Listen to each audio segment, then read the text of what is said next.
Hello, what is up? Welcome back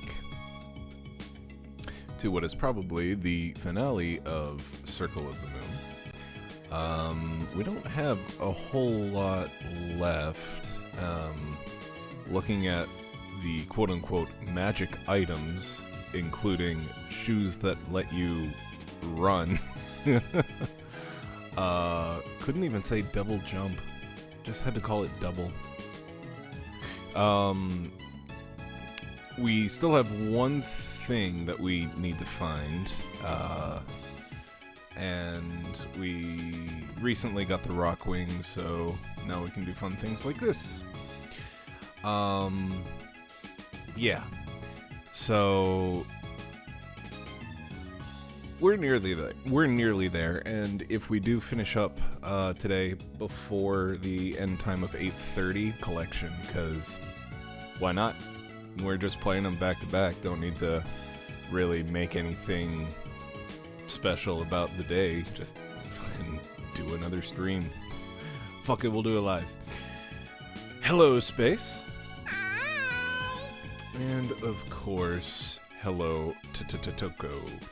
Toko.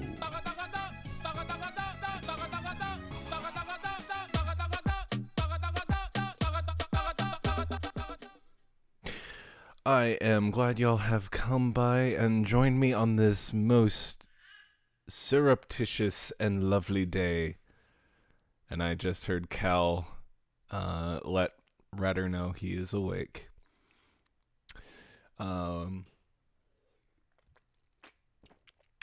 Yeah. Surreptitious. Okay, so without further ado, let's get into it. Whoops. Wait. I pushed the wrong button. Also, I don't think that number is right anymore. No, it is not. Holy shit. We have shot past 760.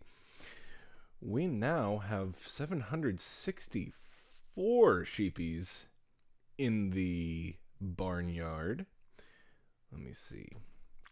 Let's go ahead and change that, shall we?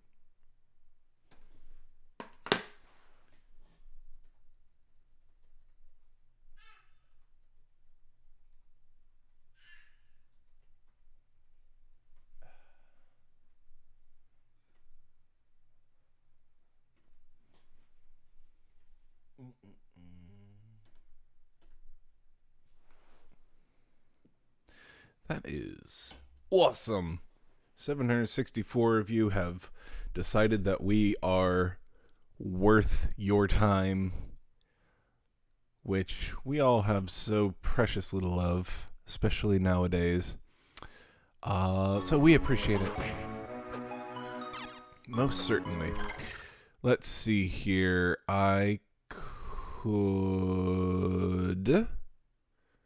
I'm gonna finish out this lower bit. It looks like there's a thing that I need to have the rock wing for over here.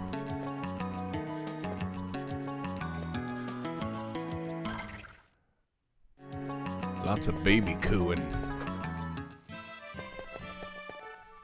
Ba-ba-ba-da-da-da-da. Ow.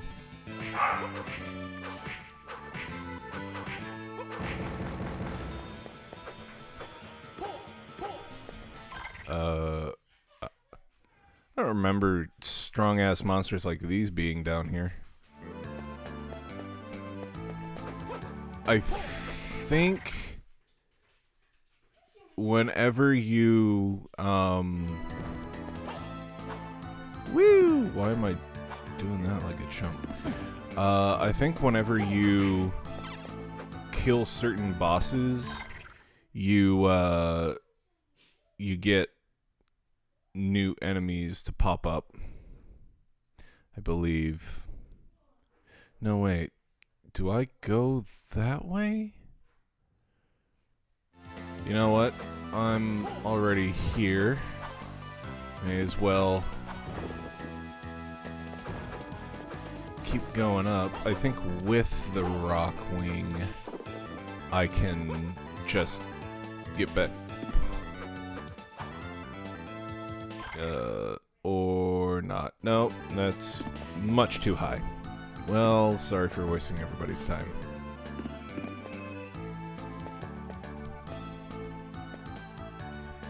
Man, it's got hops.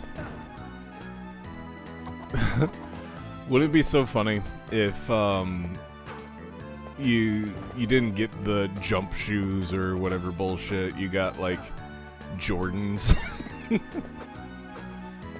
Simon Belmont found Air Jordans. Now you can double jump. Just like Mike.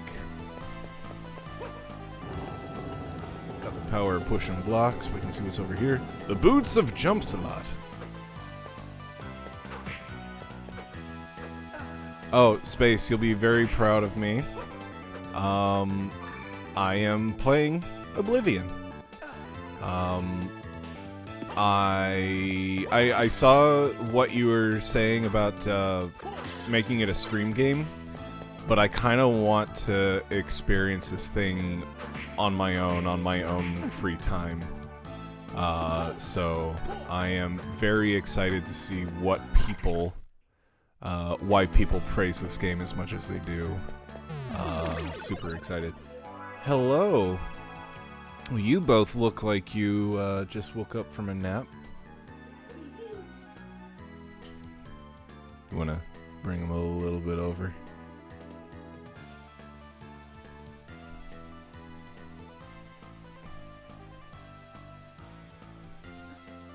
Hello, the monkey. Hello, the monkey. Oh, you see the microphone.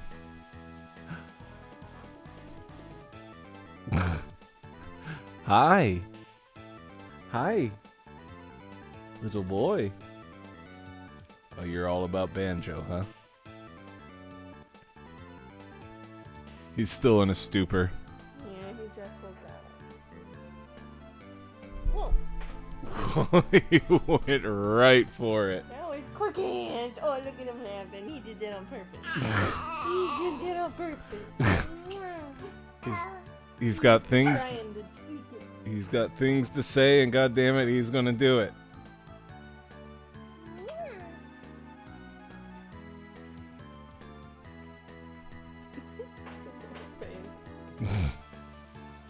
Little chubby cheeks. Okay. Oblivion's a damn good game, damn good time. My advice is don't even start the main quest until after level 30. Good advice. It's one of those things where I kind of want to Breath of the Wild it, you know, and just kind of discover stuff as I go along. So yeah, I'm not going to be following guides. I'm not going to be, as much as I can, I'm not going to be looking up information. I just want to experience it organically.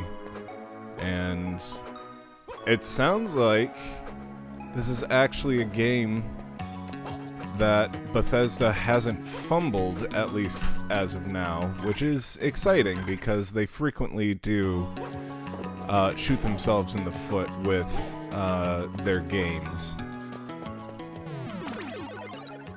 Right. Router says that, yeah, but this is a remake, not a brand new game.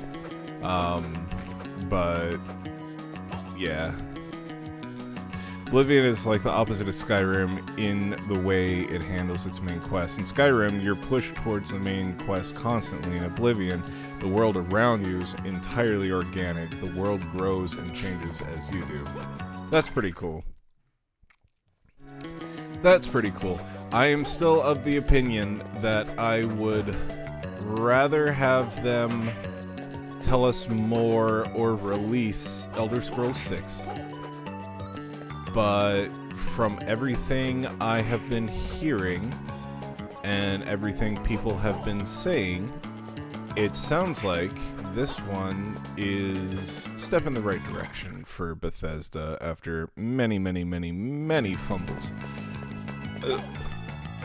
And I just found out that there's another RPG that I want to play that I'm not going to have time for because I kind of just have to pick one game and stick with it anymore.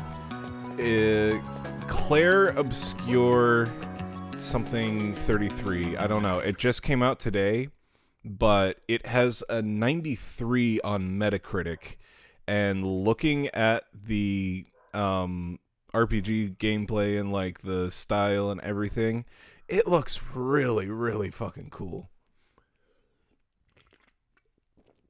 But I think I'm going to hold off on that one for either sale or present later on down the line.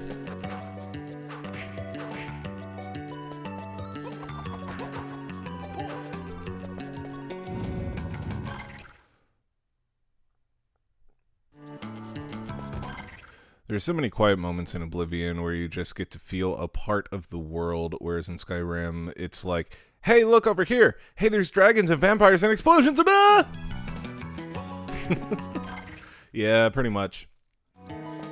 It's like Skyrim was afraid that you would lose interest in it, and so it's like, well, we gotta give them, like, a ton of shit to do, right?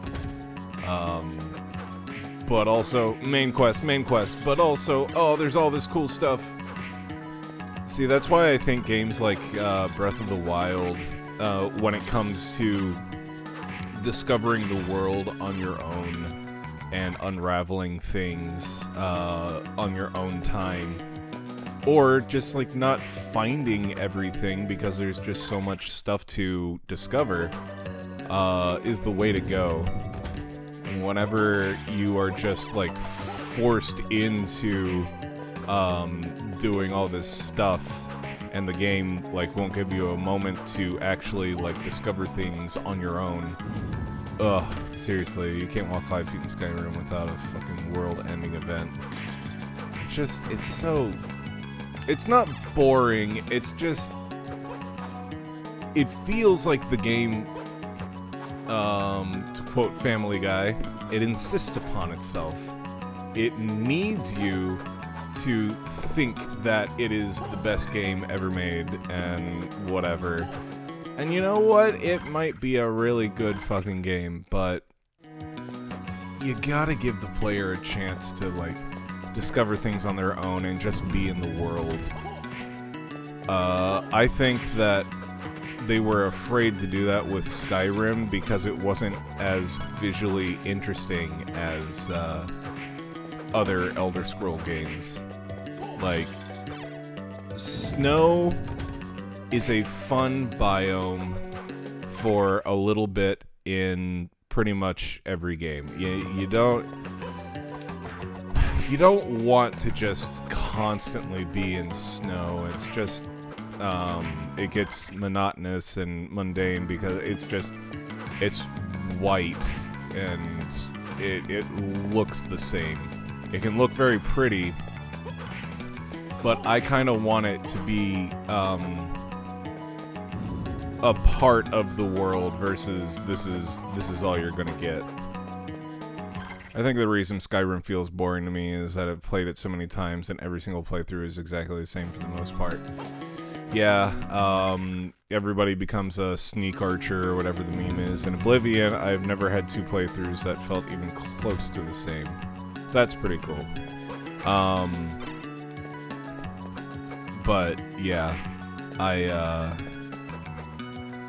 feel like snow worlds or snow games, unless it's something like a snowboarding game or whatever, are the exception.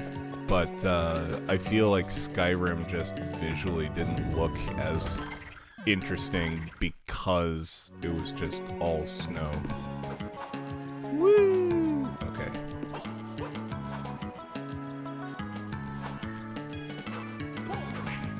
Oh, can I just keep doing the thing? Hold on. Let me see here. Oh, wow. I can just keep doing the Rock's Feather over and over. I thought I only had one jump. Wow, I could have been up here a lot quicker. Shit.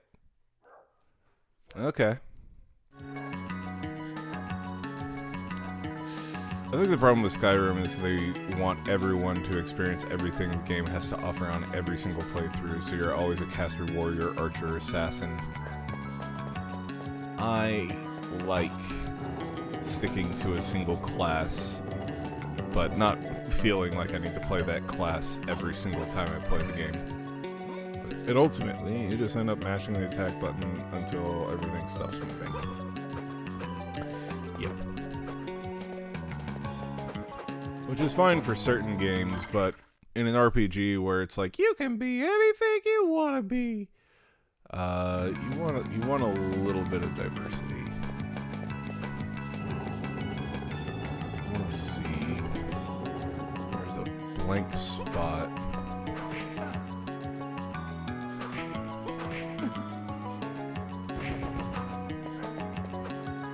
Is there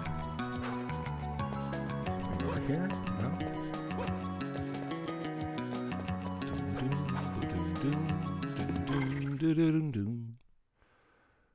Let's see, where can I go now? I can go and explore.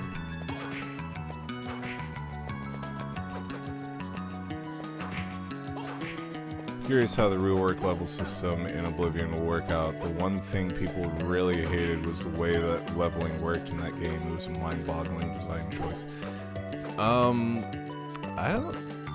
I don't know enough to speak on it, and also I have no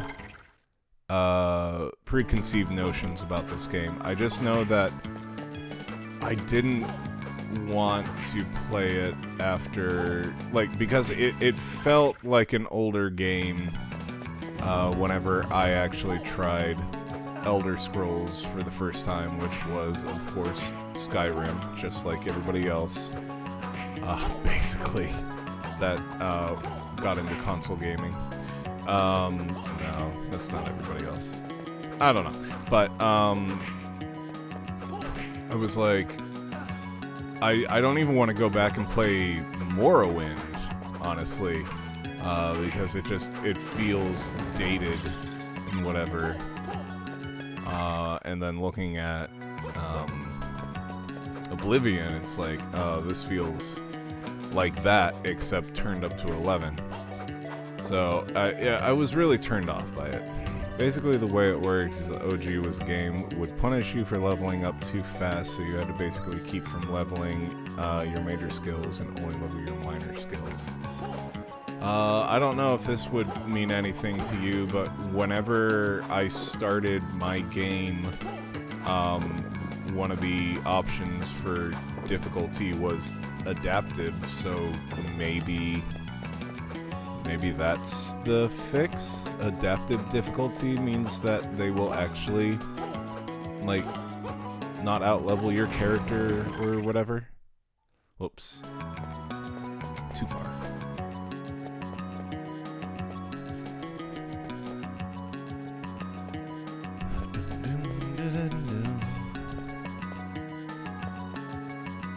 There it is. Wee! Wee! Wee! And then, once you improve your minor skills enough, that you're... Hi, Ryder. Oh, shit! Alright! You'll get good stats on level up, then you go and level your major skills and get stat buffs. If you just level your major skills right away, the game world will out-level you to a hilarious degree, to the point that you just have to run from fights. Well, that sounds fun. Shit. No! Throw away the fucking knife. I don't want the knife. Oh, I'm sorry. A werehorse? A were-jaguar? Ah!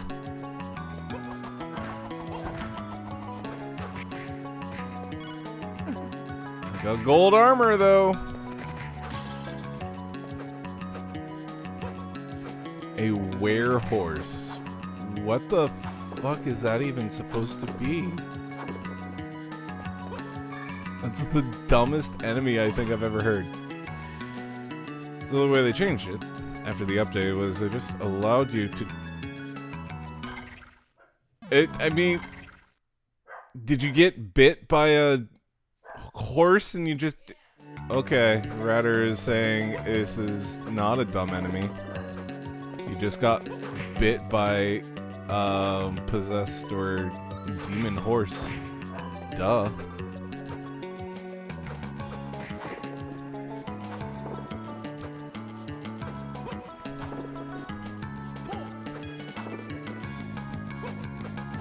I don't know, not everything has to be aware something. Oh shit.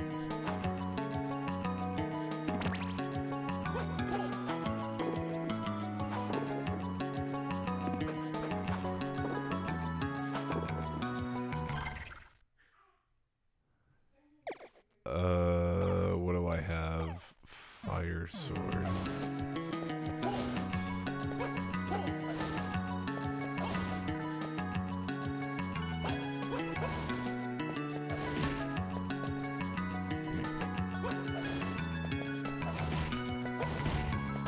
There we go. Nay at the full moon. Nay at the moon.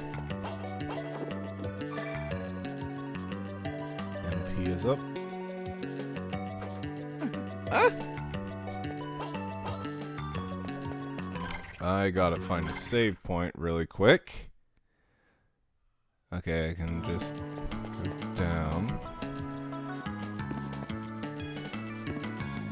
Hopefully avoid the gargoyle boys.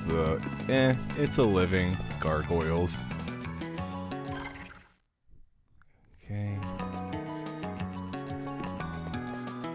Nope, I ain't tussling with you, buddy. Woo! We made it. So the way they changed it after the update was they just allow you to choose what stats you want to level, and you don't have to worry that you'll level up your major stats by accident. Interesting. Yeah, I just started it, so I'm really, really early on in it, but I'm excited to see what it's like.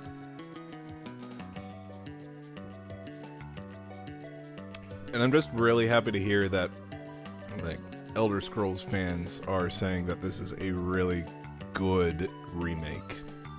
I feel like Elder Scrolls, the fan community is very, very judgy on stuff like this that's actually released by Bethesda, instead of like being a fan mod and everything.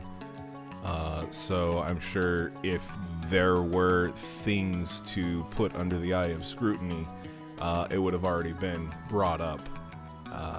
But yeah, this sounds like a really good remake. Alright, hold on, I gotta let Banjo in.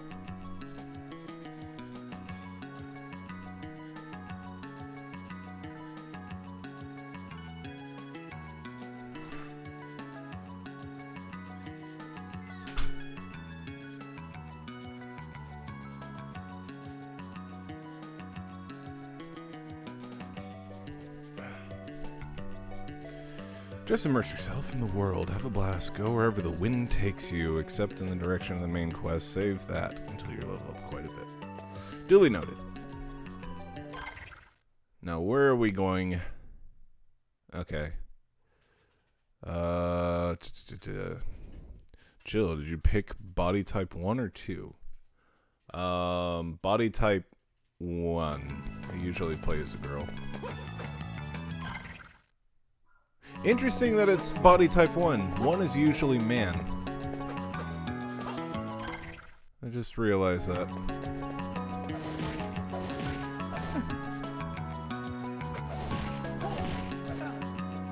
What the fuck? This forest dude is fucking strong. If you jump straight into the main quest, it will not feel quite like the world-ending threat that it should, because even Oblivion itself levels up as you do. Oh, I think there's something I can push down here. Do-do-do-do.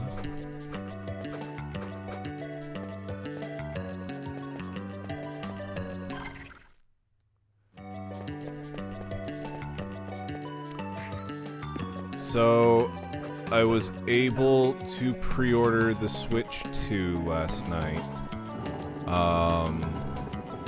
It is going to be my Father's Day and birthday present, basically. But, yeah, I was not able to get the Mario Kart edition, which is the one that I was hoping for, because I don't want to pay $80 for Mario Kart, and in fact, I won't be. I'm going to wait for a sale or for it to be used at GameStop before I buy it. But I digress. I am excited purely because I can't wait to play Metroid Prime 4 with that thing. It is... it utilizes standard controls, or you can do motion controls a la like the Wii. Or you can use one of the Joy-Con as a mouse. I think that's just really fucking cool. Oblivion is fighting patriarchy. Do you think anybody is just like, thank God they represented my gender identity type 2? Diabetics say yes. Stupid joke.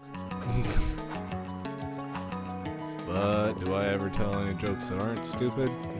Answer? Nah. The observation tower with a stained glass window paying homage to their god Simon.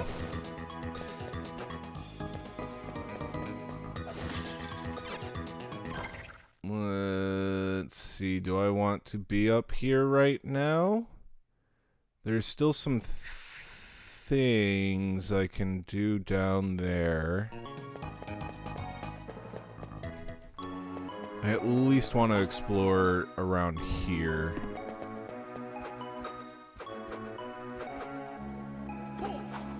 Whee! Woo! Fill out this bit. Seriously, I think the best version of that I saw in a game was masculine feminine. That pretty much covers all the bases. Yeah, exactly. And also they have like sliders for things like what's it called? Musculature or muscles, whatever. Like you can still look feminine but have muscle tone. And you can look masculine and be completely muscle-less. Like, I feel like that really does cover everything. It's just it. But to call it Type 1 and Type 2 is wild and hilarious. Naming it like it's diabetes. I want the Wolfer Brimley body type. Type 2. I don't even need the fucking freezy item now. I can just fucking jump up there with this shit. The rock feather kind of breaks this.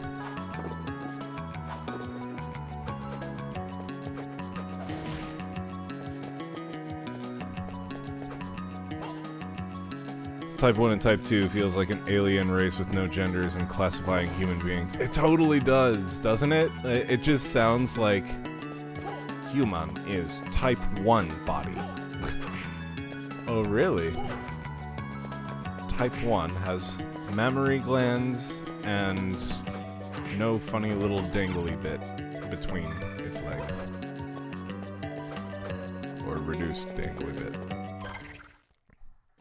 Yeah, it totally sounds like a non-human race is describing genders. Type 1, Type 2. Do they have a glurpnop? Yes? Then they are Type 1 body. No glorpnop, they are Type 2.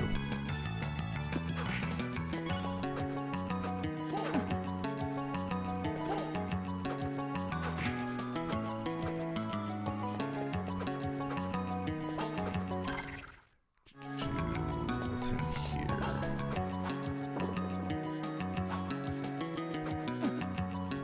Ah! Yay, I like discovering secrets. More hearts. Fuck you, witch. She goes down in flames. That's hilarious. Okay. Then it looks like there's an area over here that will end up over there because I can't morph ball up into that hole. I've been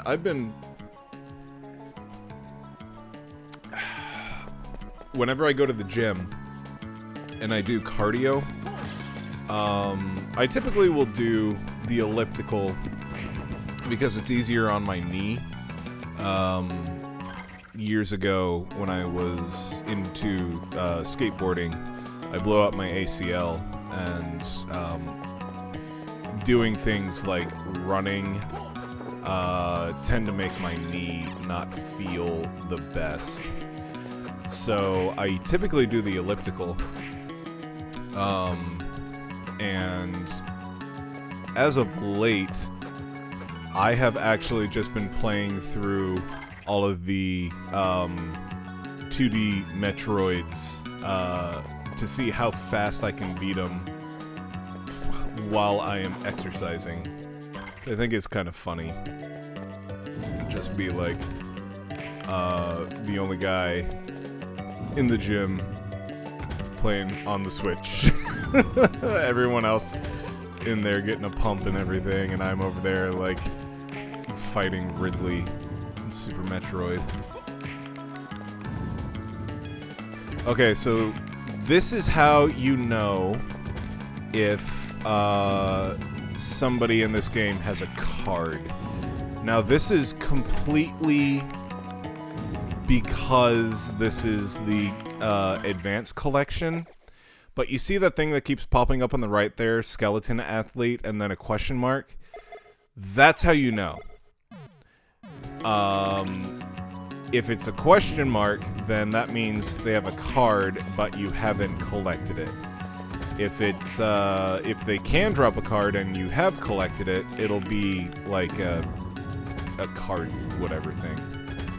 So this guy should drop a card, and I've increased my luck and everything, so this shouldn't take too long. I've been doing this squat workout where I hold 60-pound weight, hold a 60-pound weighted vest, like cupped to my arms. After a set of 20, I feel like I'm actually going to die. That sounds rough. You know, I've always been very good at muscle building exercises, like anaerobic stuff, you know. But like exercises that require you to like do things for extended periods of time, like wall squats and all that. God, I suck at those. I really do. Like, you ever find that workout where you do a single set and then you're struggling to breathe for like 10 minutes? Yeah. I'm like that with the stair stepper. Stair stepper kicks my ass every single time, and after I finish up like 20 minutes on it, I don't want to do anything else at the gym.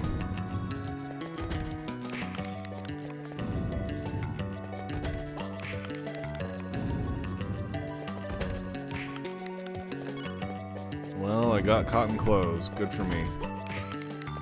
Well, I got cotton clothes. I realized something about this game. you get, ooh, here we go, Griffin card.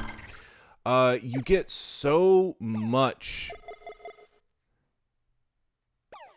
you get so many extra items, right? All these clothes and everything, but you don't have a vendor, you don't have money. Like, you just collect these things, and you've just got 40 cotton shirts. 40 cotton shirts in your pocket. Like, why? I really like this one. Griffin's sweet. Let's see what else Griffin does. Do something. Intelligence increases by 25%. Oh, that's cool. Is that a sonic wave appears to protect you? That's pretty sweet. The hell is that? Holding attack longer will inflict more damage. Oh shit, so we got like a charge beam. Damn, he's really giving him the business with that whip, right? Whoa, that's fucking sweet. Wow, Griffin's pretty fucking good.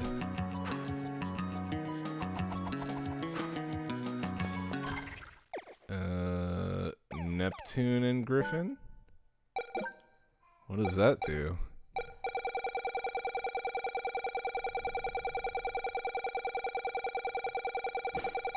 Neptune and Griffin. Wind attacks heal character while reducing MP. Gotcha. Alright, I think I want the Whippy Whip. This is pretty cool. Alright. Onward. We got that, and then it looks like, wow, that's a lot of backtracking to get over there. Holy shit. Yeah, no, I don't think I'm gonna do that. Alright, let's continue. It's all like skibbity bap.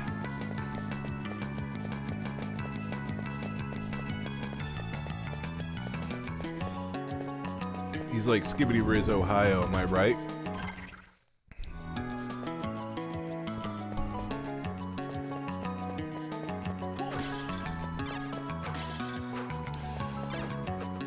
I'm gonna say this right now.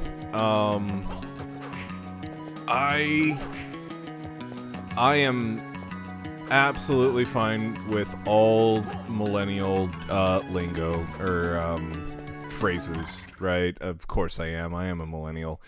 But and I'm mostly alright with a lot of Zoomer phrases, to be honest.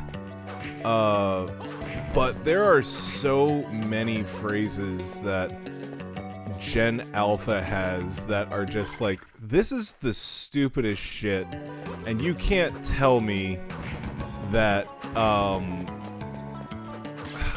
don't even know a comparison, like, ghetto versus Ohio or something, and Skibbity and Riz and like all this shit. I just don't like Gen Alpha phrases. They're just really dumb.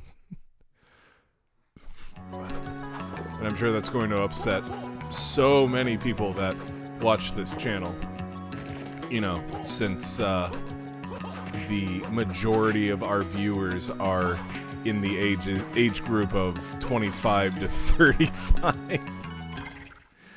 I don't think that's going to upset very many people. But yeah, Gen Alpha lingo is the stupidest shit, and The only person that I feel like that actually knows those phrases like really, really well, she doesn't use them, but she knows what they are and what they mean and everything, is my sister.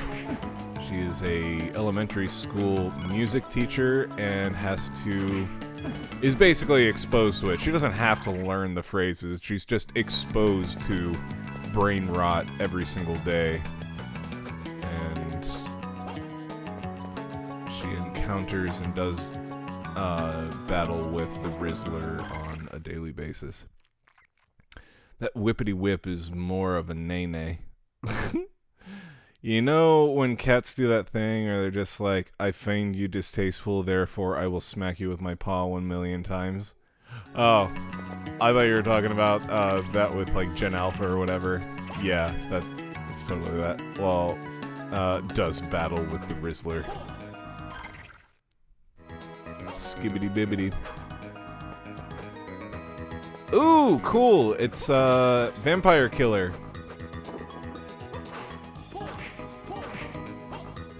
Do do do do do do do do do do do do do do. For those of you who are not well versed in Castlevania, this is just like the quintessential first song that you hear in the original Castlevania, and it is a fucking bop. This is one of the best songs in gaming. Definitely, I would say that this is the best song in Castlevania, hands down. There's a lot of really, really good ones, but if I were to say there's a best one, Vampire Killer is definitely it for me. Do do do do do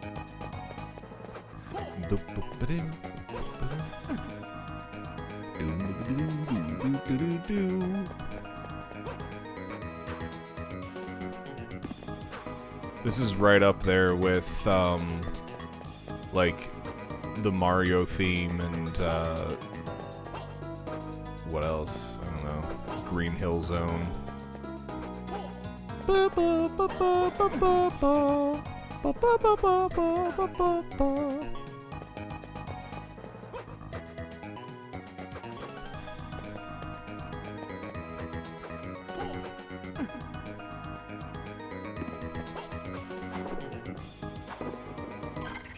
Do do do do do do do do do.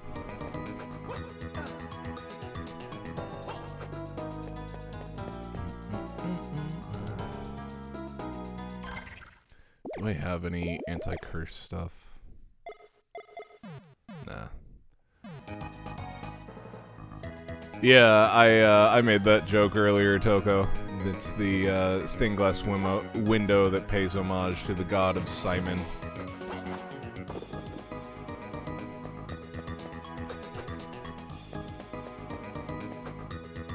The god of repeat after me.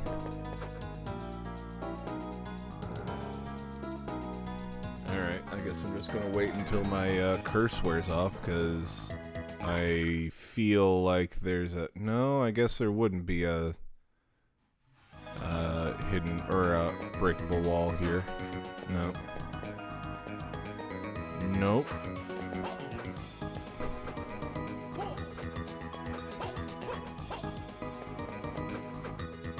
Let's see what's over here. Ooh, level up! Yeah, bitches! Evil Pillar. Do do do do. Ow.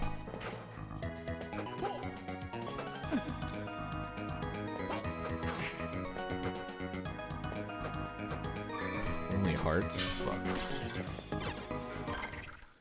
Choo choo choo choo choo. My favorites were Donkey Kong Country 2 and Turtles in Time soundtracks. Absolute bangers all the way across the board. Oh, yeah. DKC 2 had one of the best soundtracks on the Super Nintendo. I'd put it right up there with Mario RPG and Chrono Trigger.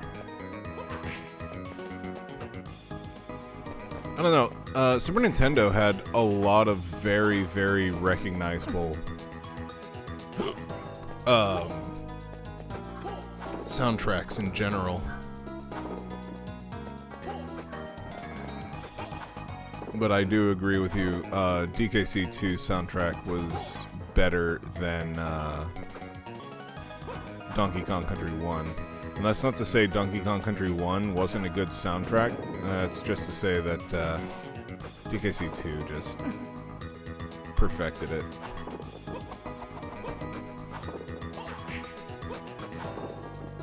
The DKC1 soundtrack walked so that the DKC2 soundtrack could run. For sure. I'm not happy with how much health I have. Do do do do do do do do do do do do.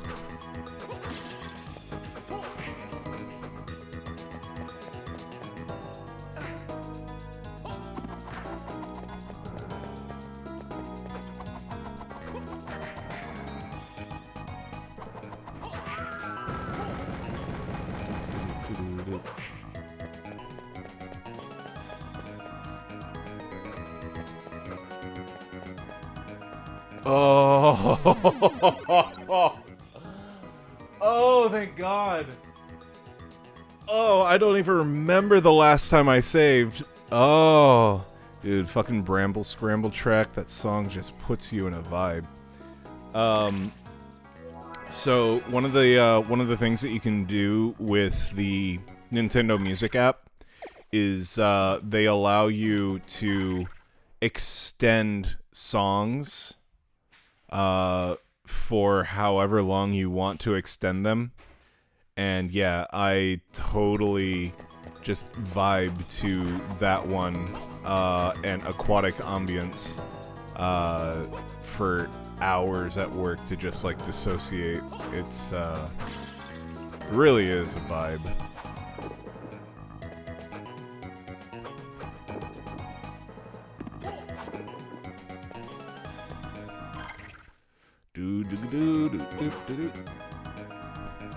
Hold on, I think these things have cards. Oh, but I already have it. Cool.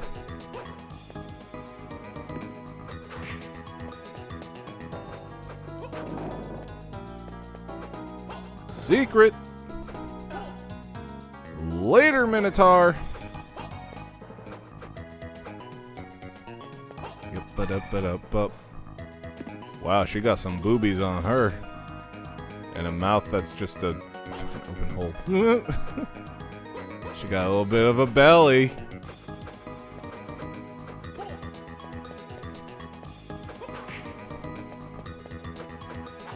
Whee! Woo!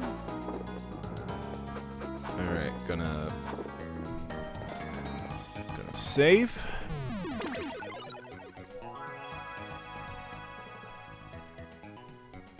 Okay. Give me just a second. Gotta go to the bathroom, and we will continue on this Castlevania adventure in a second. Bye-bye.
Alright, we're back. Guess the Trump administration has been lying about trade talks with China, so they can bring stock prices back up, and China was like, fake news. Yeah, I saw that. China's like, no, nobody's talked to us. And somebody during a press conference with him was like, so who exactly did you talk to about this? And he just gave a vague, I spoke with them. And they were like, them refers to who? And he's just like, I don't need to define who them is. Oh, God.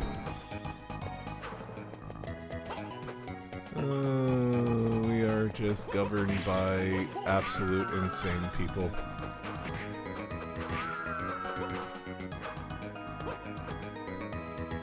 Oh, yes. The mystery traders.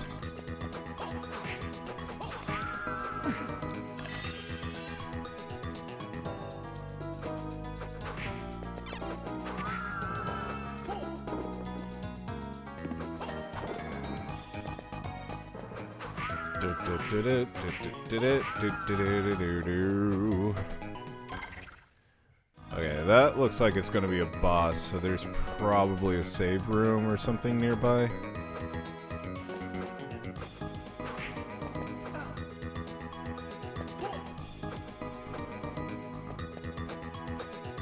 Another naked flower chick.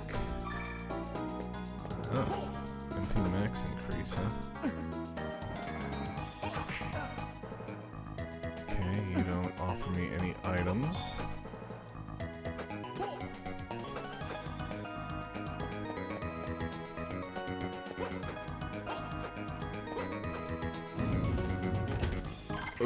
Okay.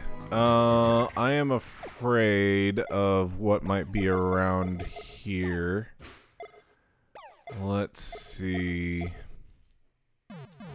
Let's go ahead and regain some of our health. It'd probably be a good idea.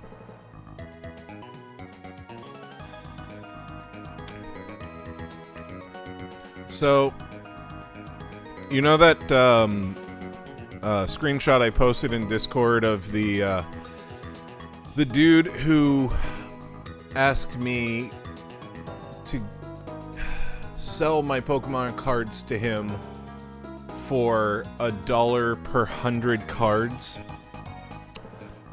which would have equated to less than $5 for the total, and he called me a scammer.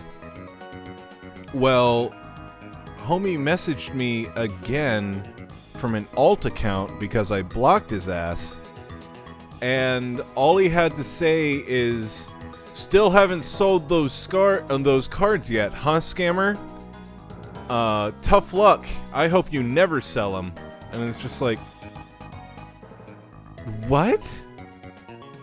How am I scam? I don't understand that.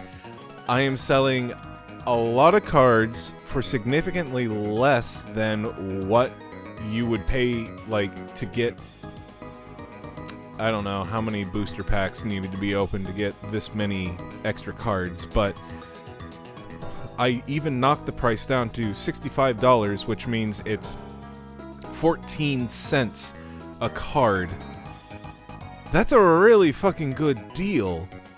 And I specifically took a picture of all of the holographics, and then I took a picture of all of the reverse holos, and then I wasn't going to take a picture of everything else because that would have been way too much. But I took a picture of, like, all of the cards and everything, so, like, you see this. You see that you are getting 450 plus cards. Here's a picture of all of them. They're in good condition, like, whatever. You're paying 14 cents a card at this point. How am I a scammer? And also, what the fuck is wrong with you that you have to go out of your way, use an alt account to message me and continue to call me a scammer. Like, I can't. Wow, you're actually getting the typical women's social media experience, but with some random Pokemon addict. True. I wish I could read the summary paragraph in the 22nd century world history class pertaining to the year 2025. I want to read all this stuff about World War III in that world history class, because I'm pretty sure this is what is leading up to. But yeah, I digress. I don't know what they are expecting. And also, what kind of reaction are you expecting to get out of me by being like, I hope you never sell these cards? Like, thanks? And spoiler alert, I actually have sold the cards, and I'll be meeting up with the guy on Saturday. And he doesn't think that it was a scam at all. And he's willing to pay me the $65 that I asked for the cards. So clearly it's not a scam here, but I just don't know. He's the Pokemon equivalent of an incel. Basically, like, he thinks he is owed these cards, and the fact that I won't give it to him means that I'm the problem. And people like me are what ruins the hobby for other people. I don't know. It's not like I'm trying to scalp anything. I'm trying to sell a thing at a price that I feel like is fair.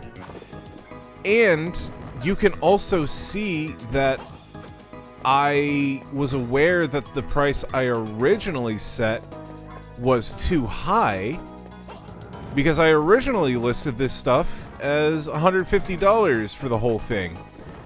And I wasn't getting any bites with that, and I'm like, you know what? It probably is too high. So I knocked it down to $100, and then $75, and then $65. And it's just like, what are you expecting me to say here? I am not going to sell you these cards for $4.50. This creep thinks he owned my pictures of Pokemon in card form. He's owed my pictures of Pokemon in card form. It's fucking insane. But yeah, I just couldn't. I couldn't with that guy. I tried, and then he went out of his way to message me again. And it's just like, you know what? At this point, what do you have to gain? What are you actually getting out of this besides just trolling me? You can't honestly think that anybody would be willing to sell this many cards for $4.50. Even if you were to buy these individually, I guarantee you any shop would sell these at like 5 cents a card. Yes. Oh wait, we talking about that guy who called you a scammer for not accepting $1 per 100 cards in a $450 set? Yep. The Pokemon cell. Funny joke. Yeah, Keyshawn. Also, hey. How's it going? But yeah, he messaged me on an alt account when I did a price drop from $75 to $65 on that, which, by the way, I have a buyer for those cards now, so it doesn't actually matter. But he went out of his way to message me on an alt account to say, basically, haven't sold those cards yet, huh, scammer? Tough luck. I hope you never sell them. It's like, what the fuck are you gaining out of this? How do you think that? The typos made me sound like a caveman. Okay, give me a second. Gotta let Trinket in. But yeah, basically, I am a scammer for selling cards at 14 cents a card.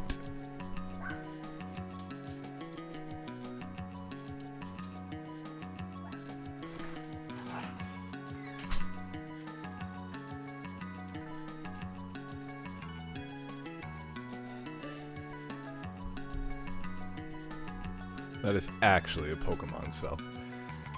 He didn't even need to message me, but he did. And here we are.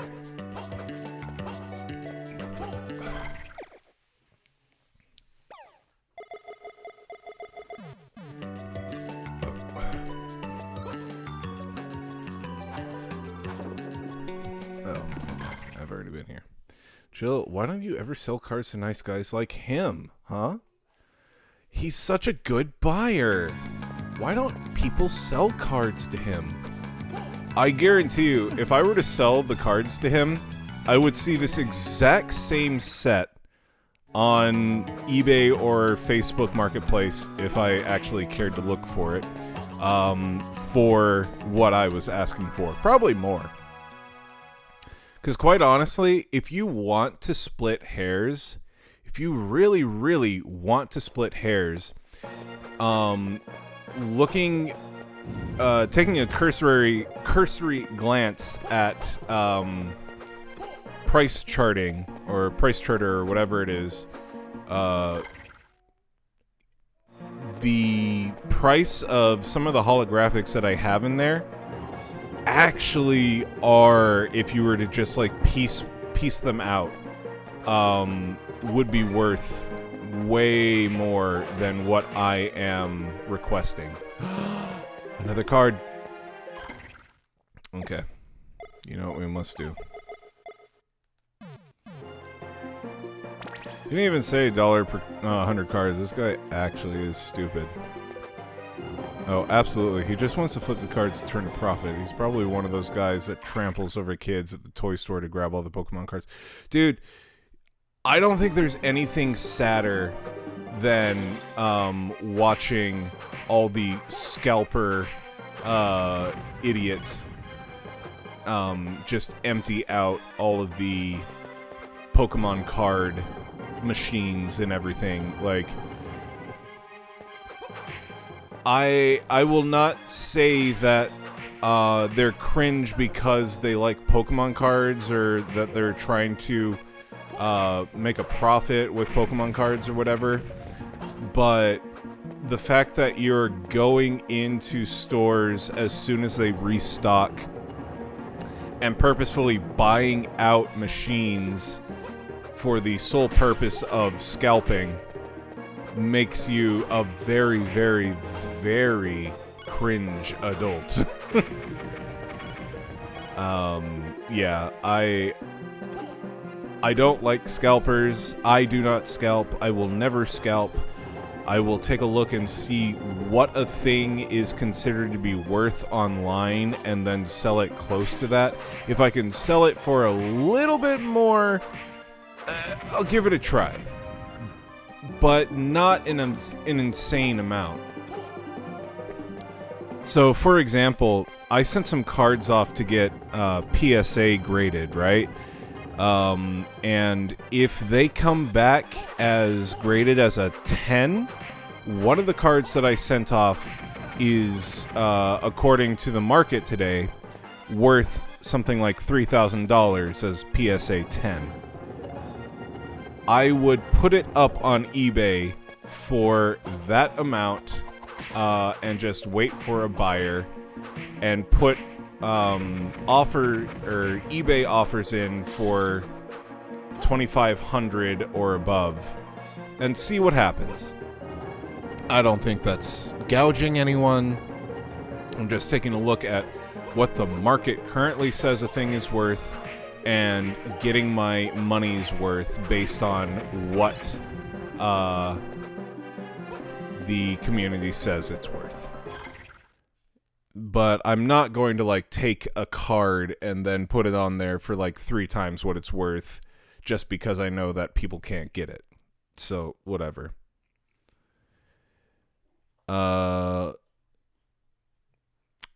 It's a perfect microcosm of what venture capitalism amounts to.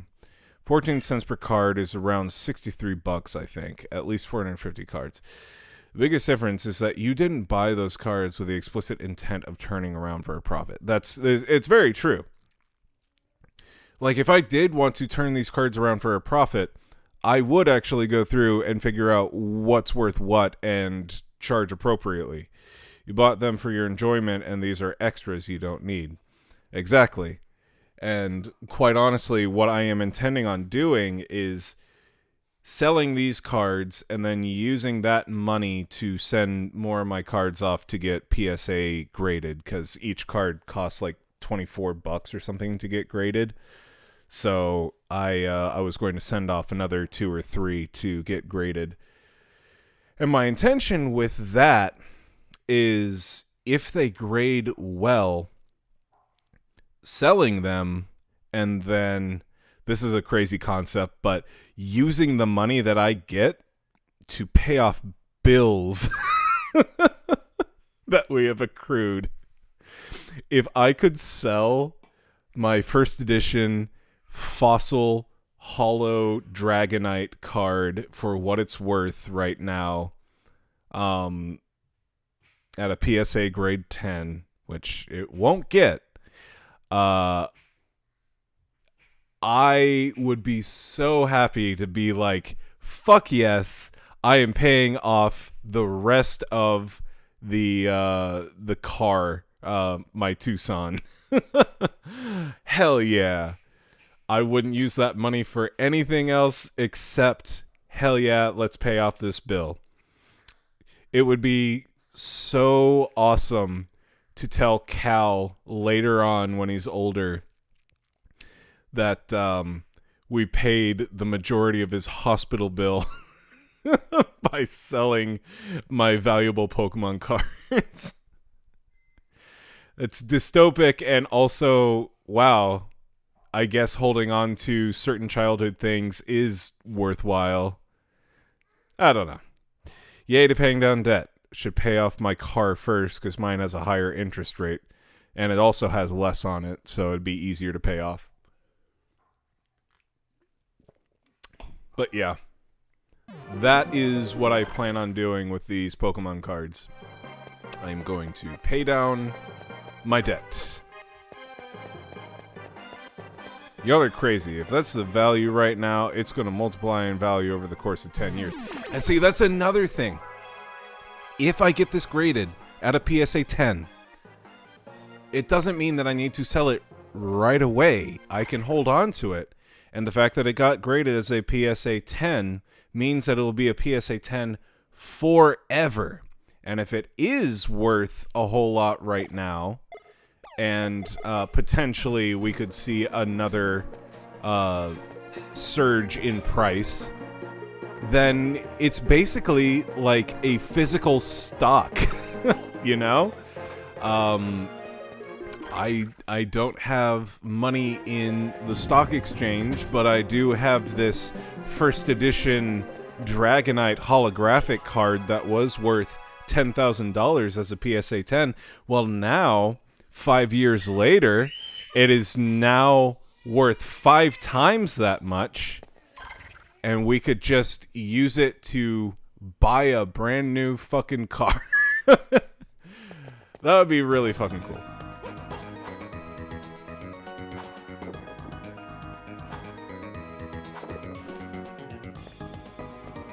But yeah, I don't know what these things are going to be worth until I actually send them in. So part of what I'm doing right now is just investing to get these things graded so that I can figure out what their value is. So yeah, this part is a bit annoying, especially since you are at the mercy of whoever is grading your cards. Could be worth, could be a PSA 10 today, might be a PSA 9 if this person didn't come in to evaluate cards. Buy Cal's first card with a Pokemon card. Make a Pokemon card into a Pokemon car. I think if you did this, I'd make fun of you 85% less. Because you play in chess right now. If I could go back in time, I would have never opened any of my Pokemon cards. That shit I thought was just toys as a kid turned out to be so fucking valuable. Yeah, that's another thing is I've been considering buying 1 or 2 packs of Pokemon cards and never opening them, because one of the things that you don't even need to get PSA graded, it will just always be valuable, is unopened Pokemon card packs. I have a couple from the late 90s that I never opened, that if I were to just sell them outright, each one is worth over $200. That's nuts. And that's only because I held on to them like all these years. So I'm kind of thinking, buy some packs, don't open them at all, and wait and see what happens in 20 or so years. There was this one set I distinctly remember seeing at the store that was $100 back then. Now it sells over for $10K. Yeah.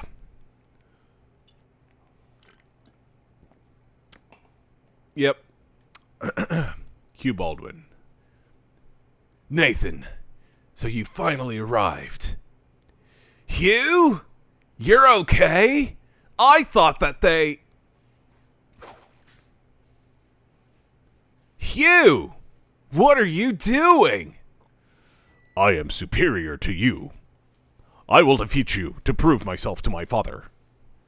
You are being controlled by... Camilla? No, by Dracula. Uh-oh.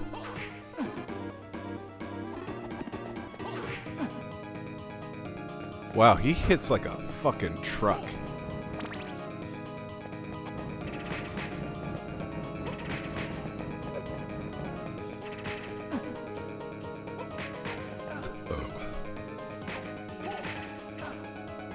Actually, I kind of want this guy to kill me, because I need to look up online. I want to get the true ending. Granted, the newer cards are not ever going to be that valuable because everyone treats them like collectibles, and so the supply will never be as low as the first edition. Yeah. This dubbing is making this sound like a parody, or like those fucking baby beanies that everybody thought was so collectible, so they over-collected them until they were not worth shit. Yeah, like, everybody thinks that the Princess Diana bear is worth something. It's not. And that being said, I think I have the Princess Diana bear still.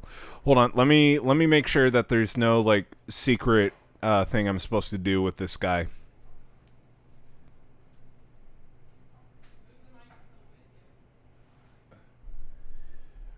Ryder wants me to bring the microphone with me. Best ending. Circle of the Night.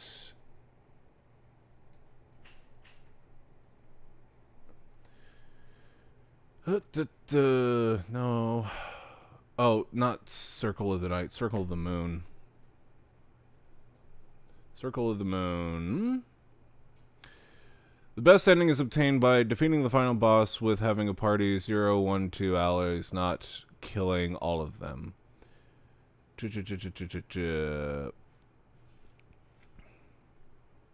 How do I get the good ending? No, not Symphony of the Night. Jesus Christ.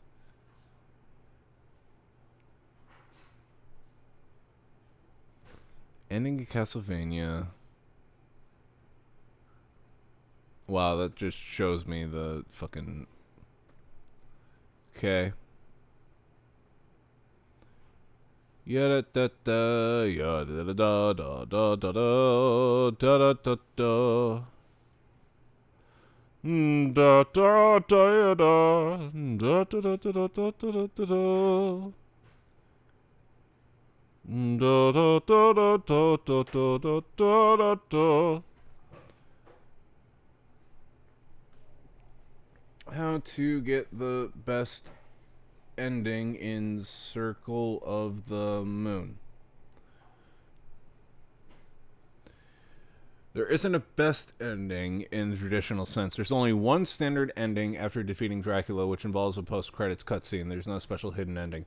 See the ending, you simply must defeat Dracula. There's no requirement. Standard ending, no true ending, no new game plus. Oh, good. Okay, so it sounds like I just beat everybody. Fine. Da da da da da da da da da da da.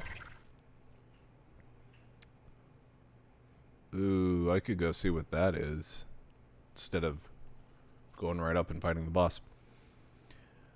And then some rare NES games that people didn't even think twice about back in the day. Collectors will pay ungodly amounts of money for them because they are only like 2 or 3 copies.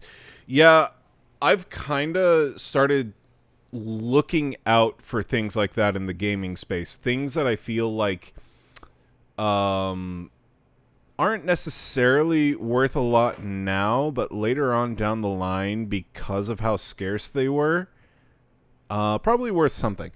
So, like, for example, I was just watching a video from Scott the Woz, his Scott Stash, and he was talking about how Nintendo back in the day, with your Nintendo power-up points, you could get physical prizes. I guess not really anymore, which sucks. But regardless, one of the things that they gave you were games that were not for resale, and they were compilations of the Game & Watch games that you could play on your DS. Those things are expensive purely because they were weird, they were not for resale, and they were just an obscure piece of media at the point in time. I kind of want to just like keep my eye out for things like that and stuff that I'm like, oh, that's odd, or that's not going to sell very well, or whatever. I see it as kind of like an investment, but also I feel like at this point I've been in playing video games and aware of the video game community and whatever, not society, ecosystem, for so long that I'm kind of like, I can spot something that might be worth something later on. However, it's kind of difficult to suss that out because you never actually know what's going to be worthwhile. Trouble is, nowadays, it's always shit like, hey, look at the new SNES Classic, everybody, get it now, gonna be so collectible. In the 90s, everybody still thought gaming was just a fad, so everything wasn't so stupidly overvalued.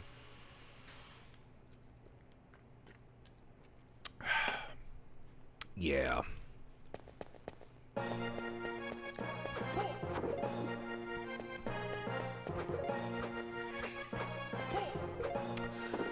I've got some statues, video game statues that I'm definitely not going to sell off anytime soon because I feel like they are actually going to appreciate in value.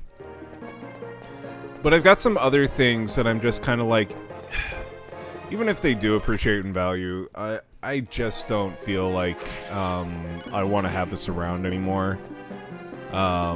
And I just don't have the space to hold on to this thing. So I've been selling a lot of stuff on eBay lately.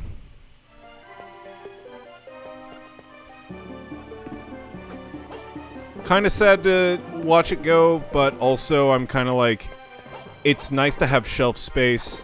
It's nice to have the ability to get other collectibles that I want to continue to collect. I don't know. One thing that I can tell you I won't be collecting anymore is Amiibo. And I don't know if this is because of inflation or because of Trump's stupid tariff 4D chess that he's playing. But basically, all Amiibo have gone up $10 base. And what was a fun little collectible to have on your shelf has all of a sudden become a $30, $40 per figurine purchase. And I just can't justify that, and I don't know anybody that can. And quite honestly, if this is what finally kills the amiibo market, I'm not going to be upset. Because while I am clearly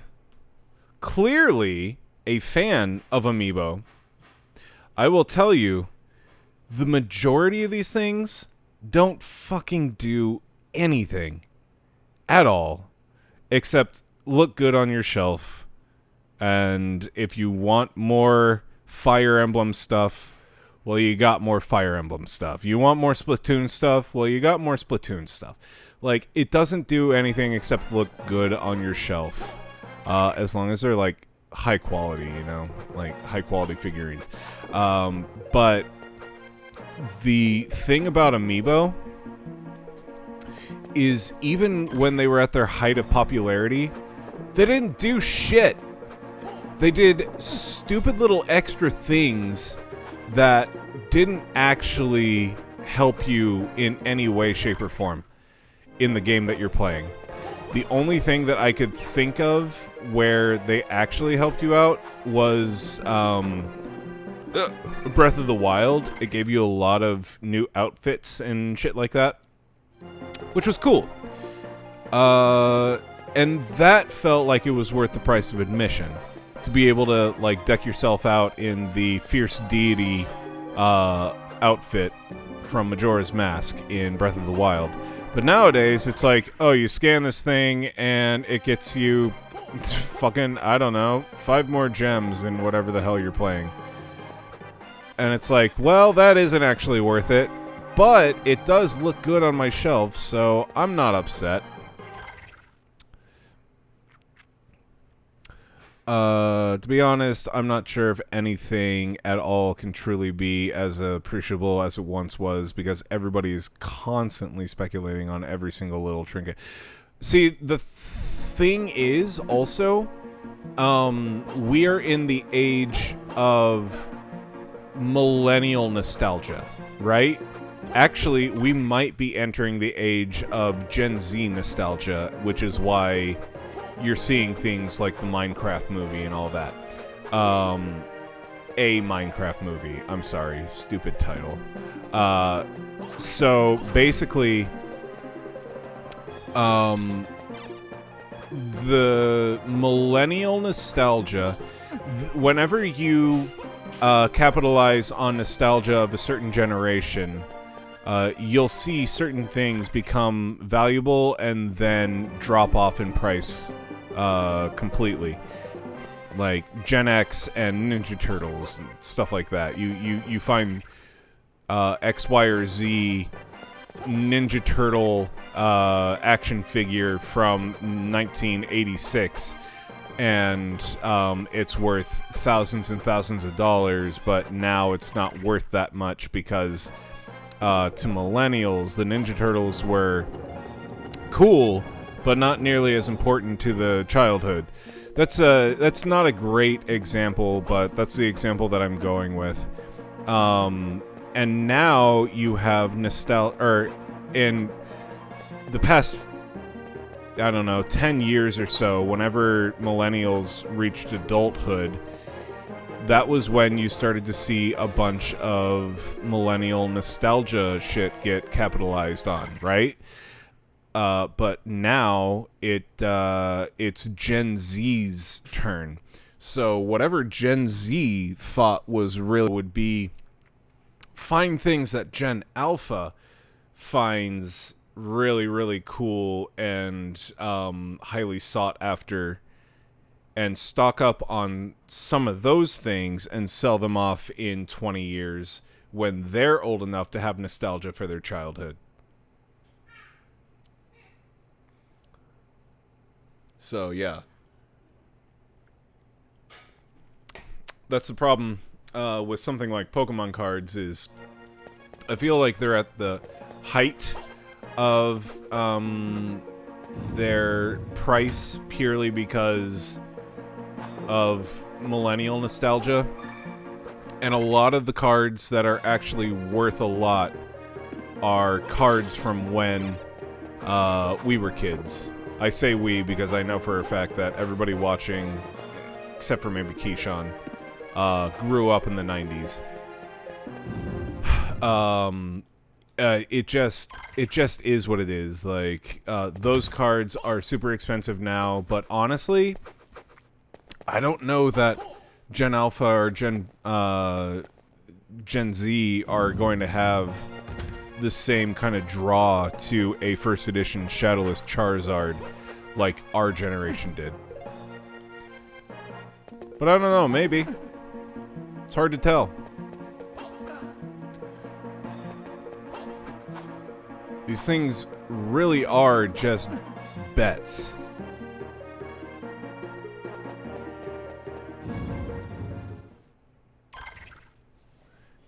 The Turtles were millennials. I think you mean Gen Z doesn't give a shit about... they were millennials nostalgia. Yeah, maybe something like Transformers would be more appropriate. That's Gen X nostalgia. Quite a few amiibos still in stock in Nintendo for $16. Turtles were Gen X that millennials look up to. You know what I mean. Turtles were at their peak of popularity when millennials were kids. It's true. I mean, the Ninja Turtle cartoon that I will say up and down until I am blue in the face, the only good nostalgic Ninja Turtles cartoon that there ever was the one from the late 80s. When you think Ninja Turtles, ain't nobody thinking about the fucking Ninja Turtles from the 2000s, the one where they didn't have any pupils and they looked like fucking meat. They were just gigantic and ugly looking. I'm sorry. But yeah, nobody thinks of those. They think of the design from the late 80s. The Turtles in Time Turtles.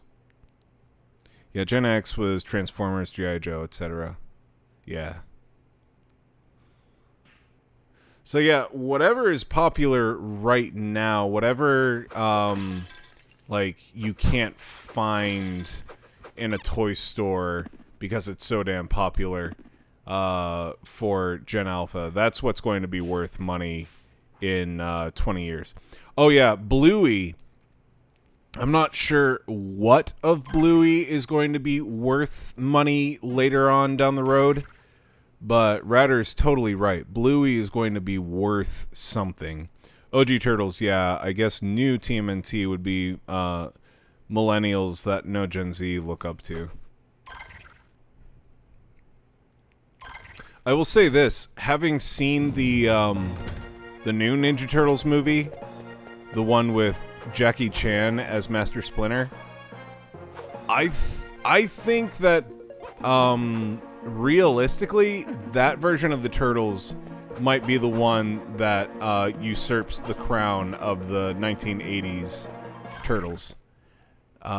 It was a very, very good movie, and I mean, they're going to be doing sequels, so clearly it made enough money to garner sequels, but I think that's the one that's going to inherit the this is what I think of when I think of the Ninja Turtles crown. And that's perfectly fine, honestly, because the 1980s Turtles has worn that crown for so long. I kind of feel like it's time for a change of guard.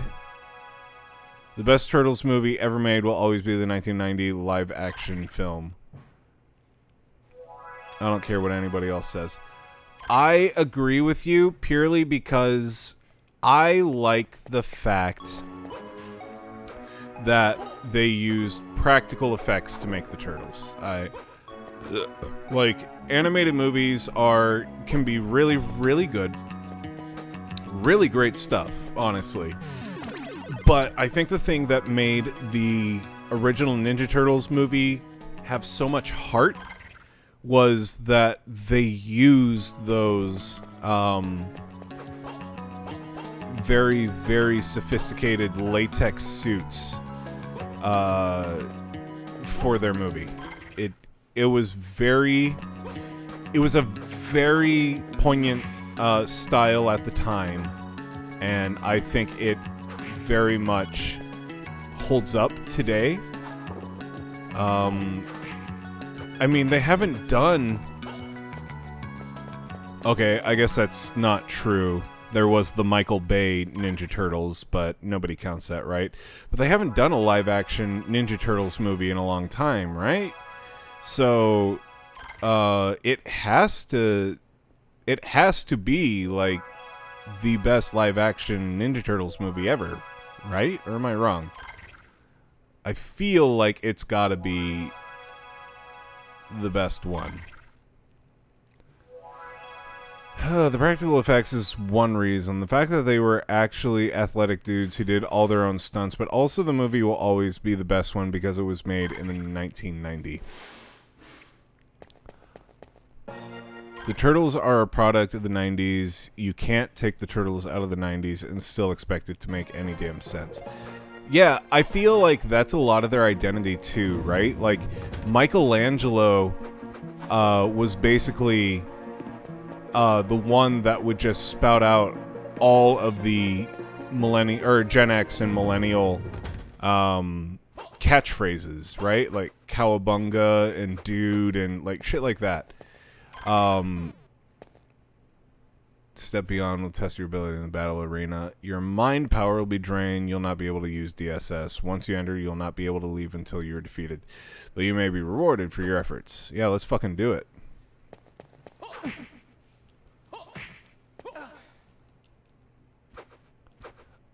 Oh, so I can't use any magic powers. Okay.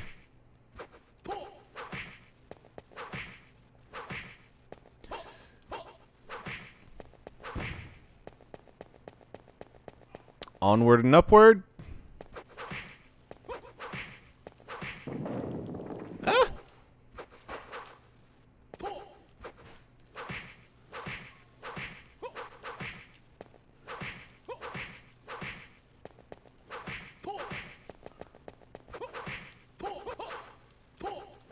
I feel like these things have way more health than they normally do.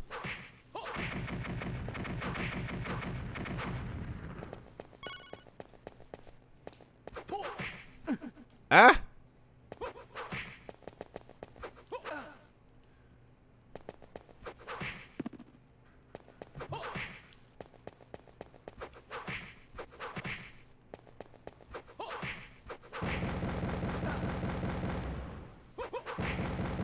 Got it. We're gonna drain your magic and give you drain damage. Oh, fuck me. Raph was hard-boiled, 90s Brooklyn badass. Donnie was a 90s tech nerd. Mikey was a 90s party dude. And Leo was the 90s good guy.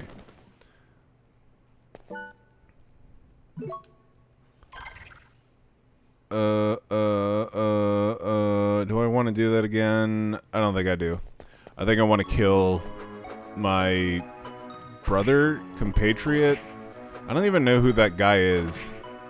I just know that he studied with my master as well.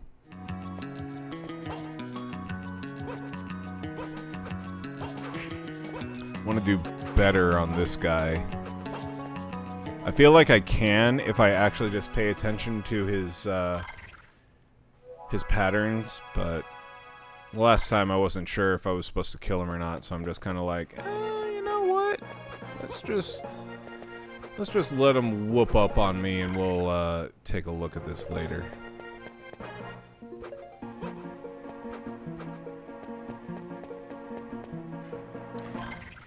Then they tried to make that one with the girl turtle, and that shit was lame. Oh yeah, what was her name? Like, Mona Lisa or something like that. Like, I think her name was also something art related. Oh wait, I'm not supposed to go up here. Fuck.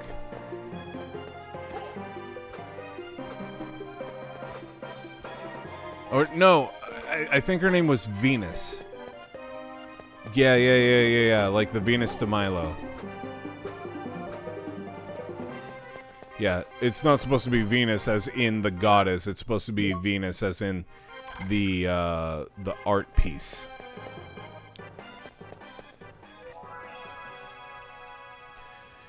You know what no 90s girl ever wanted to be? A giant mutant turtle with breasts. All the female turtles I remember literally only served as love interest or some shit. Yeah, see, that's the thing. It's like whenever they introduce a girl character into a boy character, very boy character-centric world, nobody ever takes that character seriously.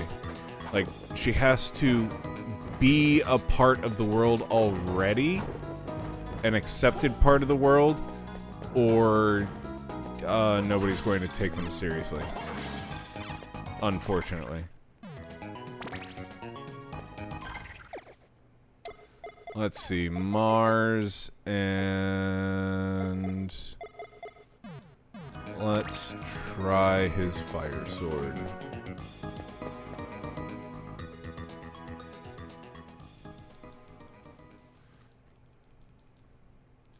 Take a swipe at me. Oh no! What's going on?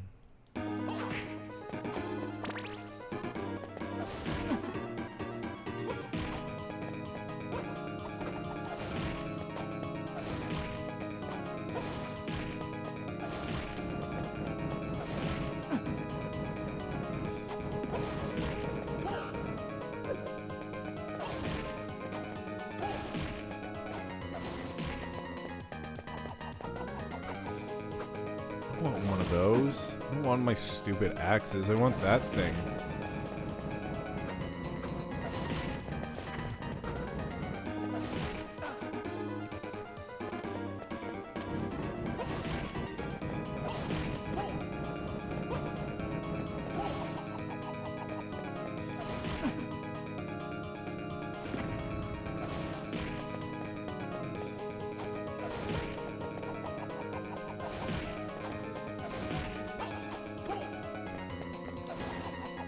Ah! No!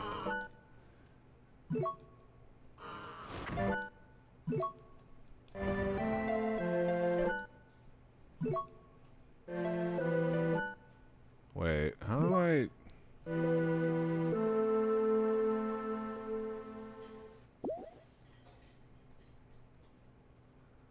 That's how I do it.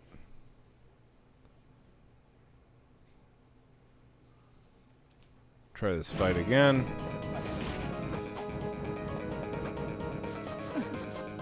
Okay.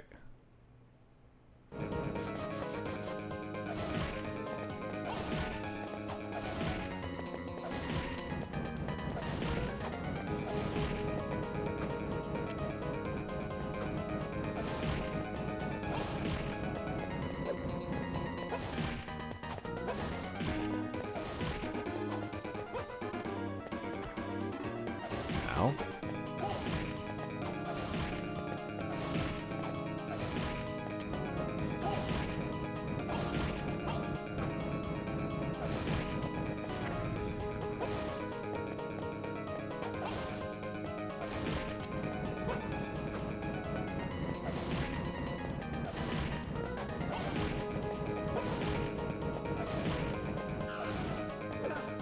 Ah, fuck.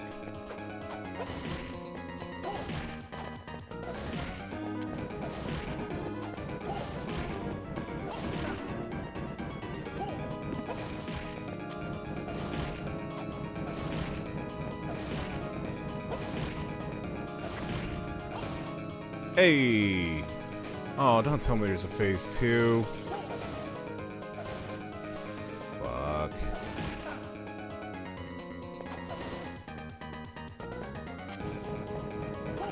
Oh, now he gets powered up versions of his shit. Fuck.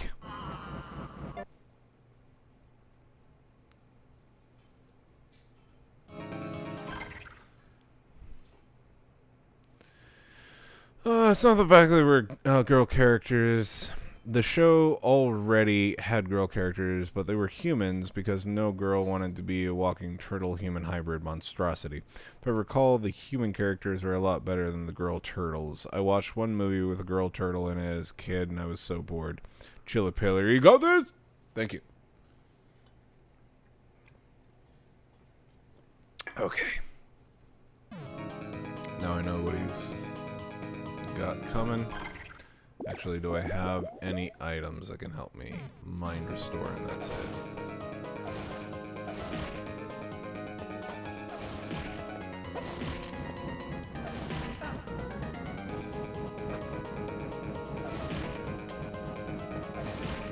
I may just want to do this fight again.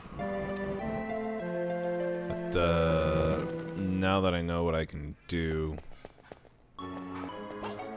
I've also got to keep him at arm's length.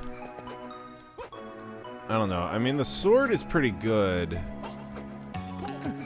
But is the sword the best way to take him on?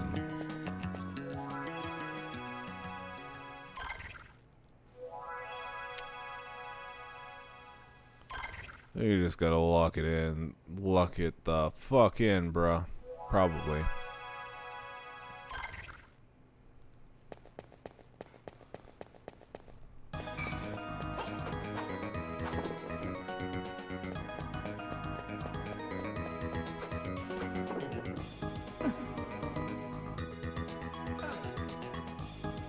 Well, that was a good start. Actually, you know what?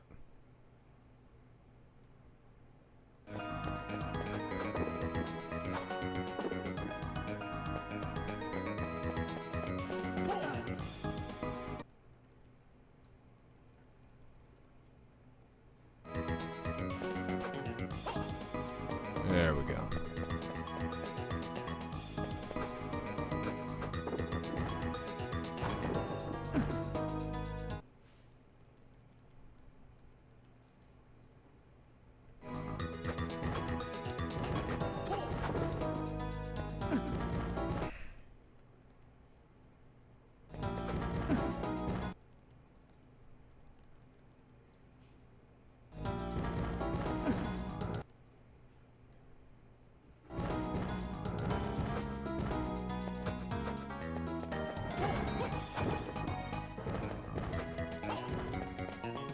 Alright, full health.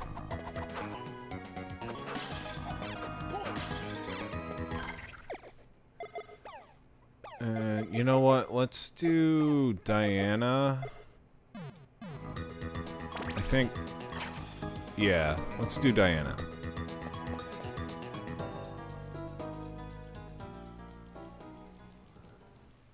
Maybe some projectiles would help out with this.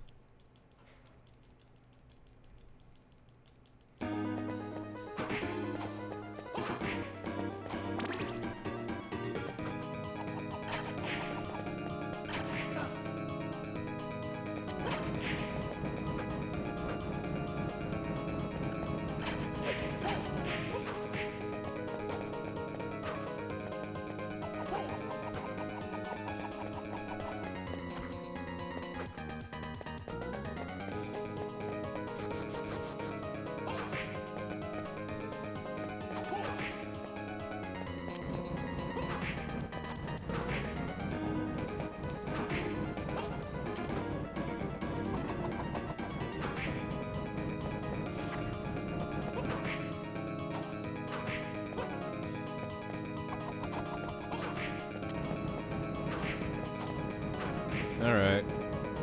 As long as I'm quick enough, I can just get out of the way of his sword attack and then punish him.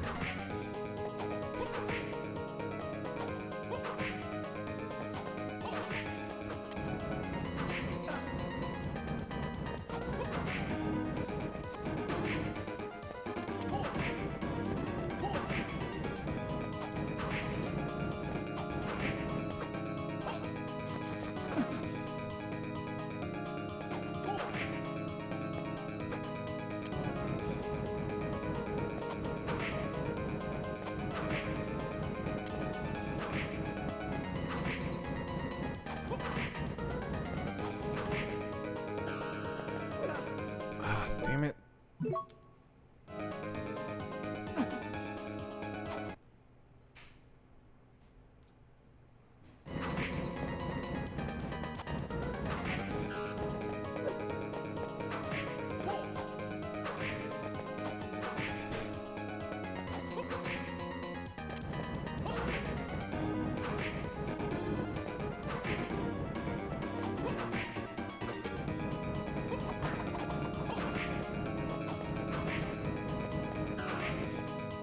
Alright, phase 1 done.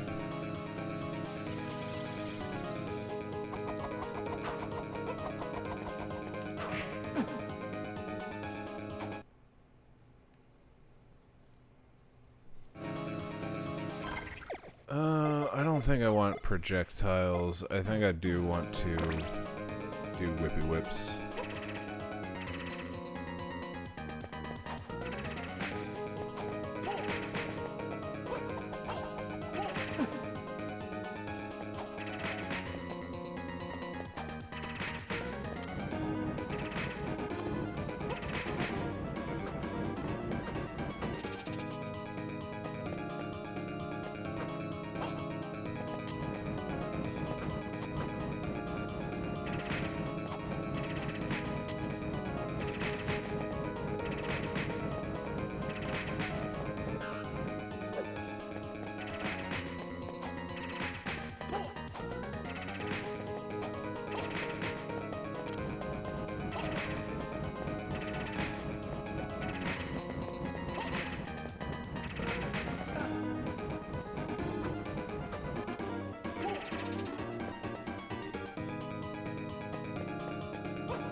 Okay. We're trying to go for chip damage or something. I mean, the initial hit looks like it does a ton of damage.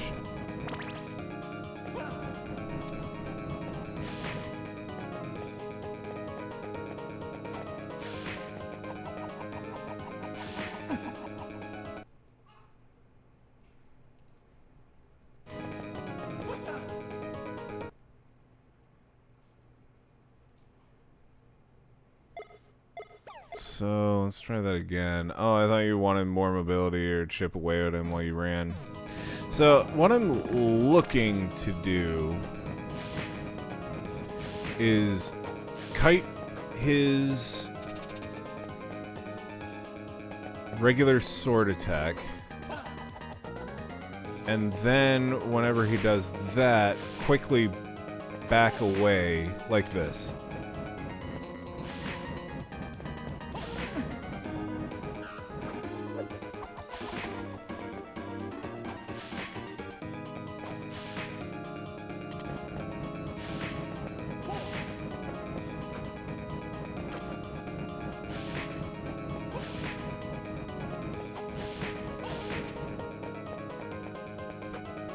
I am not a fan of that sword attack. Okay, I will be right back. I gotta pee again. I will be right back.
on the right track.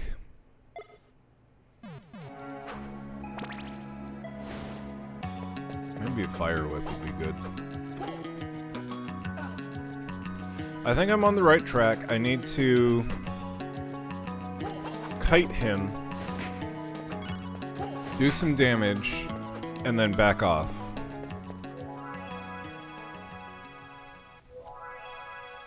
Problem is, anticipating some of his other moves, like the, holy water. I wish I had the stupid boomerang of Antioch. That's my favorite Castlevania weapon. Sub-weapon, I should say.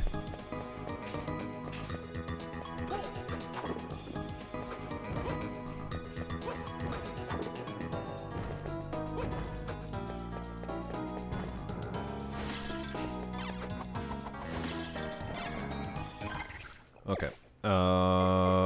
Use this really quick.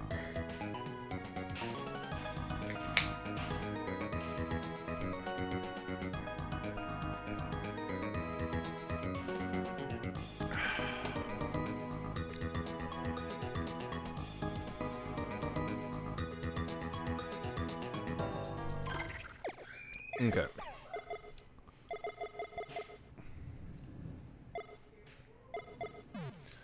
I don't know. The electric whip seemed like it was doing pretty good damage. Let's do that again.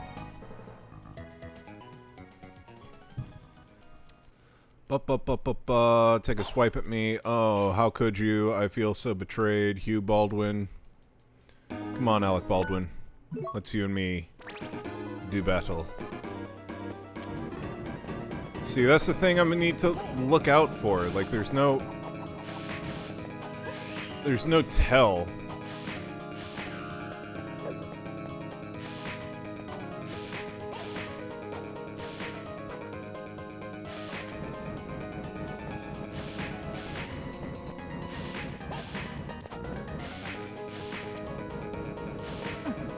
Ah.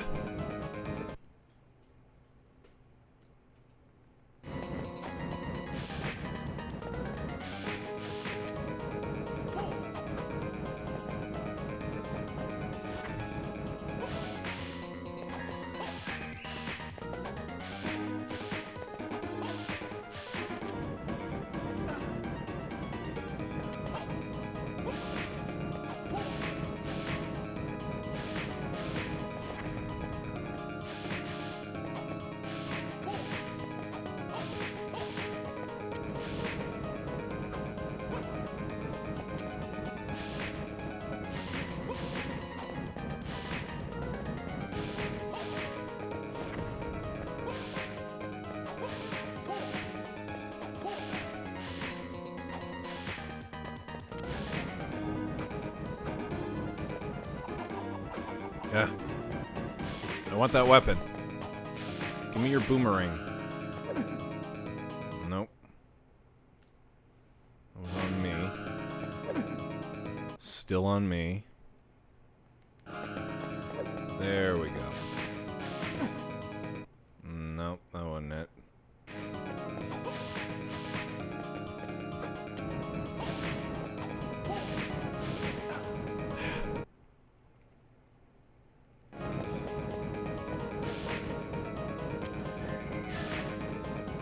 Alright, phase 2.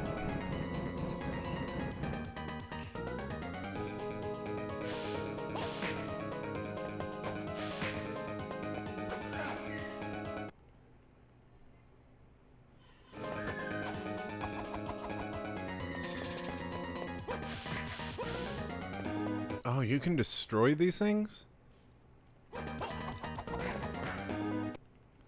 I had no clue.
sends them out on both sides. I really wish I had that power.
Whew! Alright. I got it! Yeah, I cheated, so. Stop, Hugh! I don't want to hurt you. Hugh! Nathan. Ugh. I'm alright now. You are yourself again. Nathan, I am sorry. I was envious of you. Huh? When Father named you the successor, I was afraid that I was worthless. I needed the recognition. Enough! That probably was the dark weakness that Father saw in my soul. Why he chose you. Stop it, Hugh! It's all right. Even I realize now that Father was right in his decision. Don't make me embarrass myself further. Allow me self-pity for now. Help Father now. I am entrusting his return to you. I accept! Alright. We fucked up Hugh, and now we get to go save his daddy. What's this? The last key! Key to open the door to where the rite will take place. Oh my god! It's the last rite! Ah! Ah! Let's see what else is there. Nathan gaslighting. Hugh, hurt yourself in confusion. Okay. That sounds like a good time.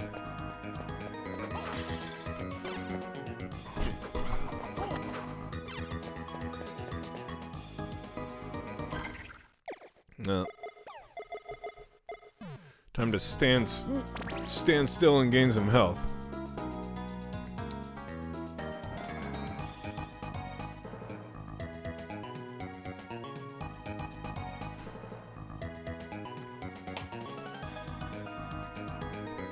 So I didn't know if I told you guys this or not, but whenever I finally set up the PC so that we can use that instead of this laptop, one of the things that I wanted to add to the soundboard were some of those really funny Arthur Morgan jeers and cheers from that scene in Red Dead Redemption 2. Where he's in the theater and he's like, "This guy stinks! This guy's amazing!" And have that be in the jokes and whatever button, the random button. I thought that'd be pretty funny. This guy stinks! This guy's amazing! Okay, let's go.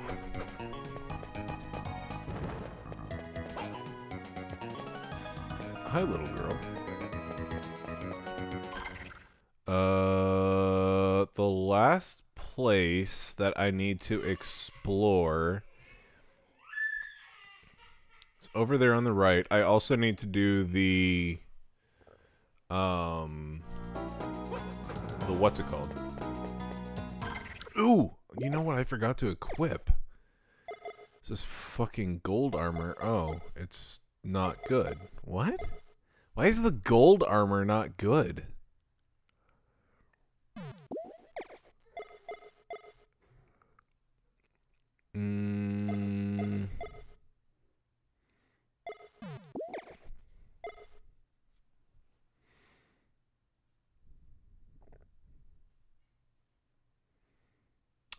I think the hard ring is definitely a good one to have on. The fucking cock ring.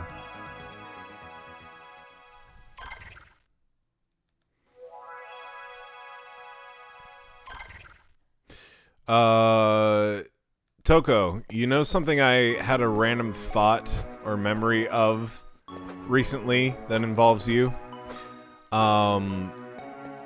When I had that big old CRT TV in my room and you and I watched Kung Pao Enter the Fist on it at a sleepover one time.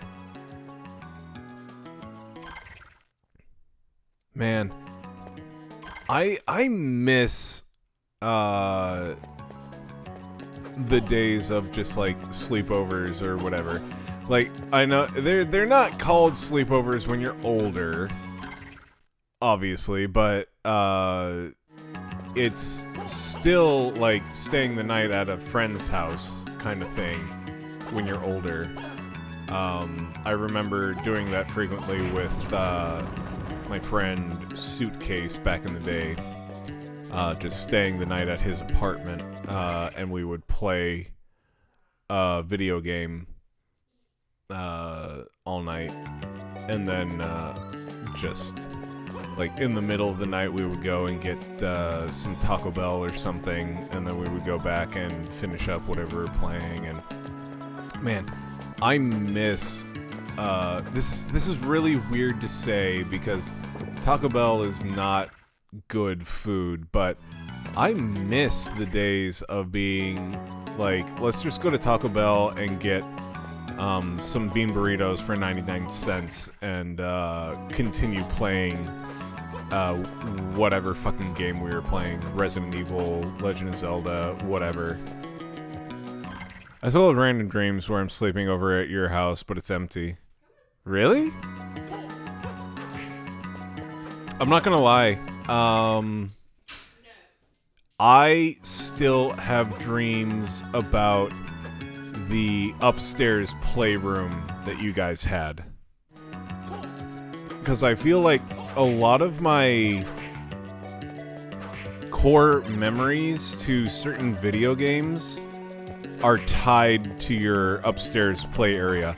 And also, Kazaa, the days of Kazaa, where we would download things like the, what was it? The Special Olympics or the Redneck Olympics. We would watch that at your place. God. And that was where I first saw, what was it? Half-Life 2. That was the first place I saw Half-Life 2, was at your place. And then I have very strong memories of you and me playing Tony Hawk Pro Skater and Animal Crossing, and especially Metroid Prime, because you played it in a way that younger me didn't like at all. You wanted to scan everything and get the lore, and I just wanted to do all the action, which is still very much the kind of gamer that I am. But I think playing games like Dark Souls has actually slowed me down to where I'm like, I wanna take a look at this small thing that I picked up to see what it says about the lore. So nowadays I play it the way that you played it back in the day, where you would scan every single fucking thing that you could find, and read the lore.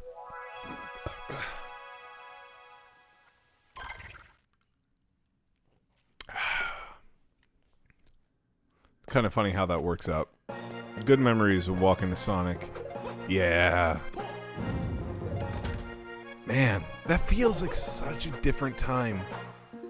Like, just the notion of it was past midnight and we were hungry, and so we just decided, you know what? Let's just walk over to whatever fast food restaurant. God, I wish I had that. Nowadays, it's like, if you were our age and you did that, the chances of you getting abducted are super high. And it's very upsetting that's the way it is nowadays. I mean, you miss the days, but yeah, nowadays, like Redder was just saying, nowadays it's literally that the version of that is let's just order DoorDash. And DoorDash is, you know, it's whatever, but it's not the same feeling as let's just walk over to Taco Bell and buy some 99-cent burritos and then go back and finish playing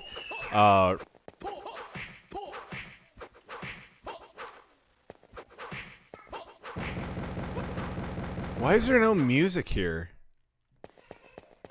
Kazaa, the OG YouTube. Kazaa was such... It just... the absolute Wild West of the internet. Because you'd be like, oh, I'm downloading this Blink-182 album. And then it would turn out to be like somebody's like homemade porn. But they listed it as Blink-182. So they could spread it. I don't know.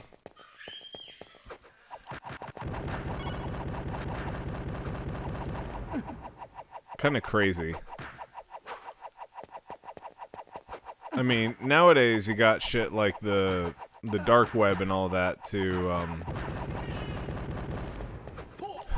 find whatever you want. But like back in the day, Kazaa was just very much like a, well, I was not expecting to find this on this download. It was kind of fun when you found weird shit, but also it was very disturbing.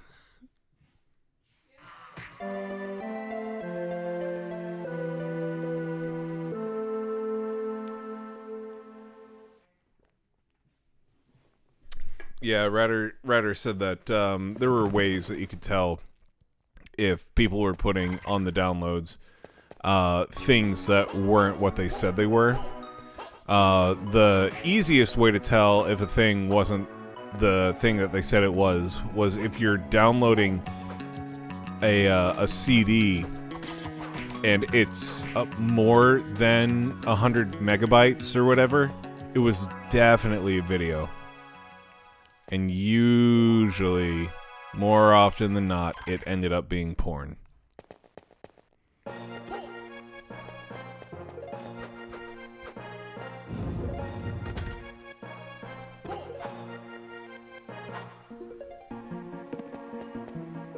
While there's some shit on YouTube that is very disconcerting, I will say that it's still not as bad as what we were exposed to on Kazaa, potentially.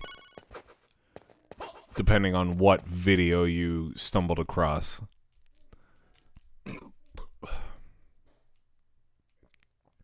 Isn't it crazy that there was a time when we could just install programs that were freely downloadable that just distributed basically any movie you could ever search for, even AAA games? Yeah, it really was. It was a crazy time to be alive.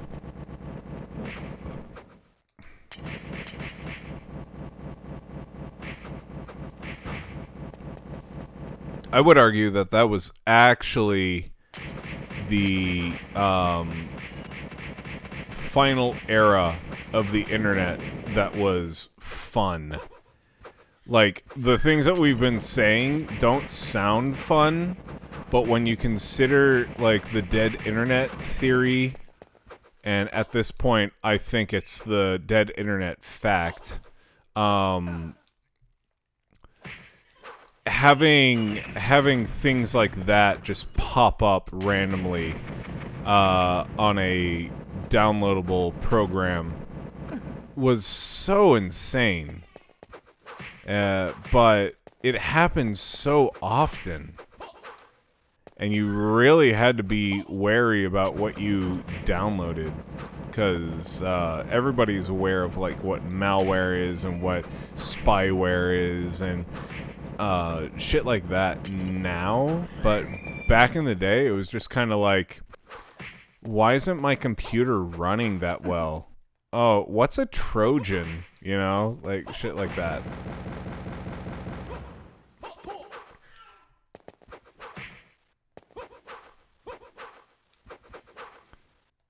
Why doesn't this battle arena have any music?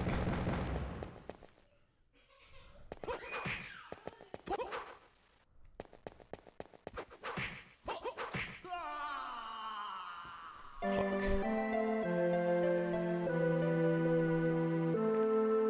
Yeah, that was when the internet peaked for sure. Peaked is an understatement, man. Like, nowadays, the only thing that the internet has going for it is like online gaming and streaming services. And even that is arguably worse than what we experienced back in the 90s and 2000s. Streaming services really are the new cable packages. And what's terrible about streaming services is that what used to just be available on Netflix is now only available on Disney Plus, and like it just completely takes away the value of having Netflix now, because while it used to have Disney stuff on it, it doesn't anymore. And now you have to pay for two services if you want to watch Squid Games and The Simpsons, or like Bluey, or whatever. The Little Mermaid.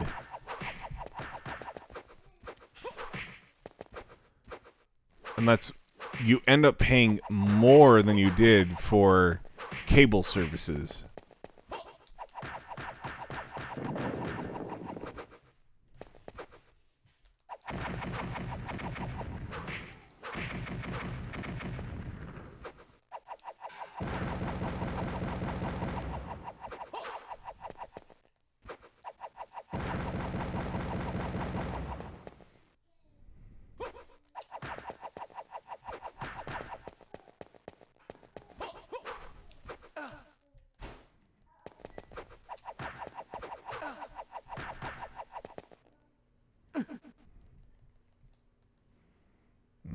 Want to try this room again. Well, what sucks is that we all said, you know what, fuck TV, we like the internet, where we just freely share shit with each other, and then same fat cat capitalist came over and fucked it up. Yeah, you knew it was fucked up when YouTube became the site that like prioritized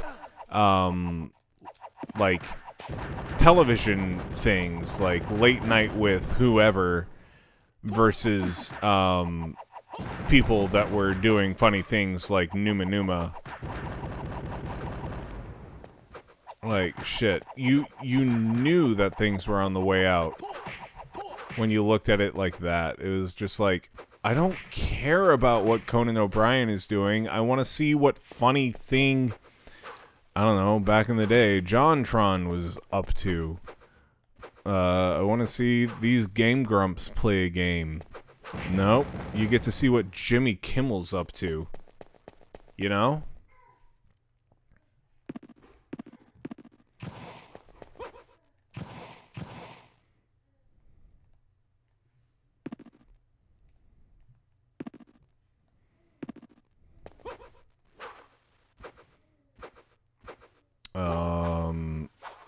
Okay.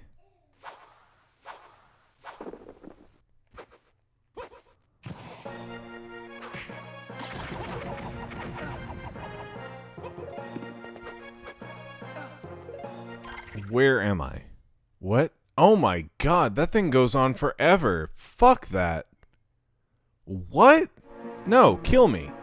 Kill me. Just kill me.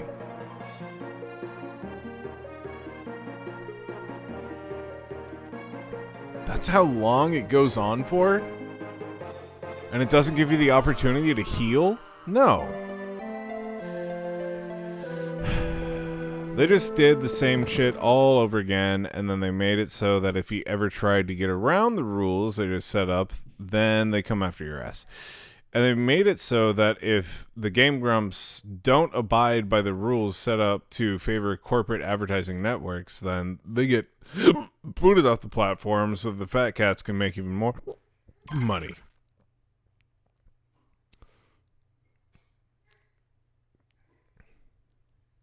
Okay. I'm going to explore that area that didn't get opened up over there at the top, and then if that isn't, or afterwards, I'm going to just move on and defeat Dracula, because I think that's pretty much it.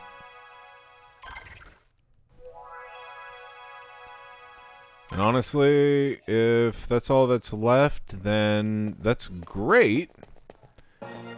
Because then we can just wrap this up and start the next game on the next screen.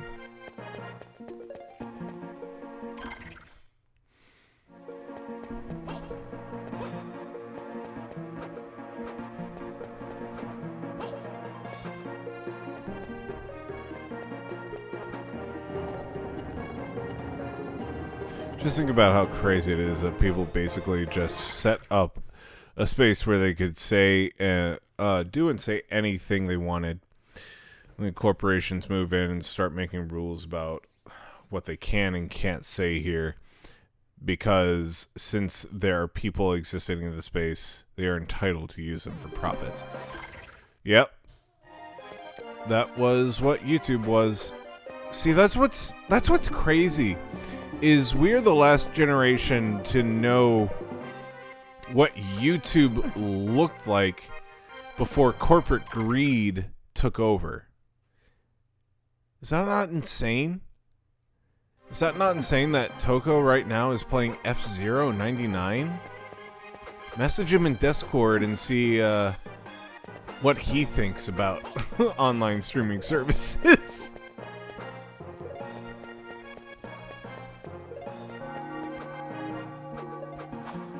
That's what he gets for friending me on the Switch. Hi, Toko. We weren't talking about you at all. Or you're playing Tetris 9 or F-Zero 99.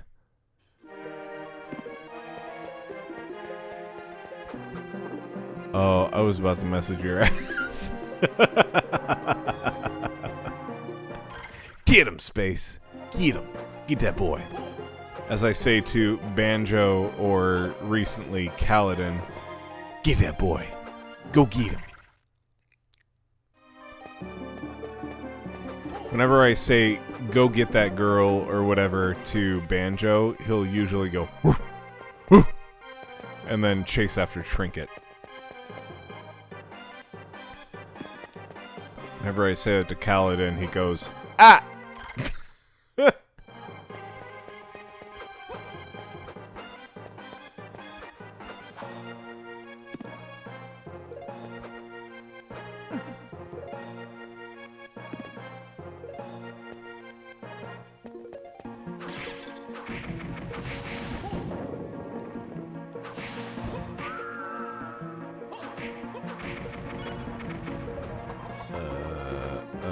Cal goes, ah, to everything, though. It's true. Fuck, these marionettes.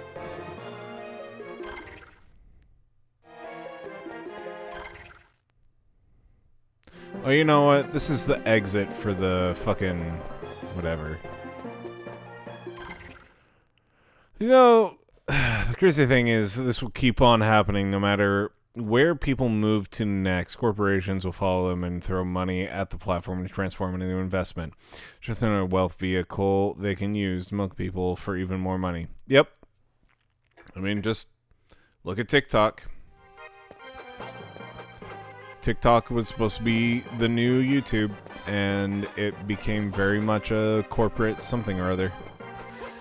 But also, I feel like the sensation of TikTok and like the feel of it was nothing like YouTube in its heyday.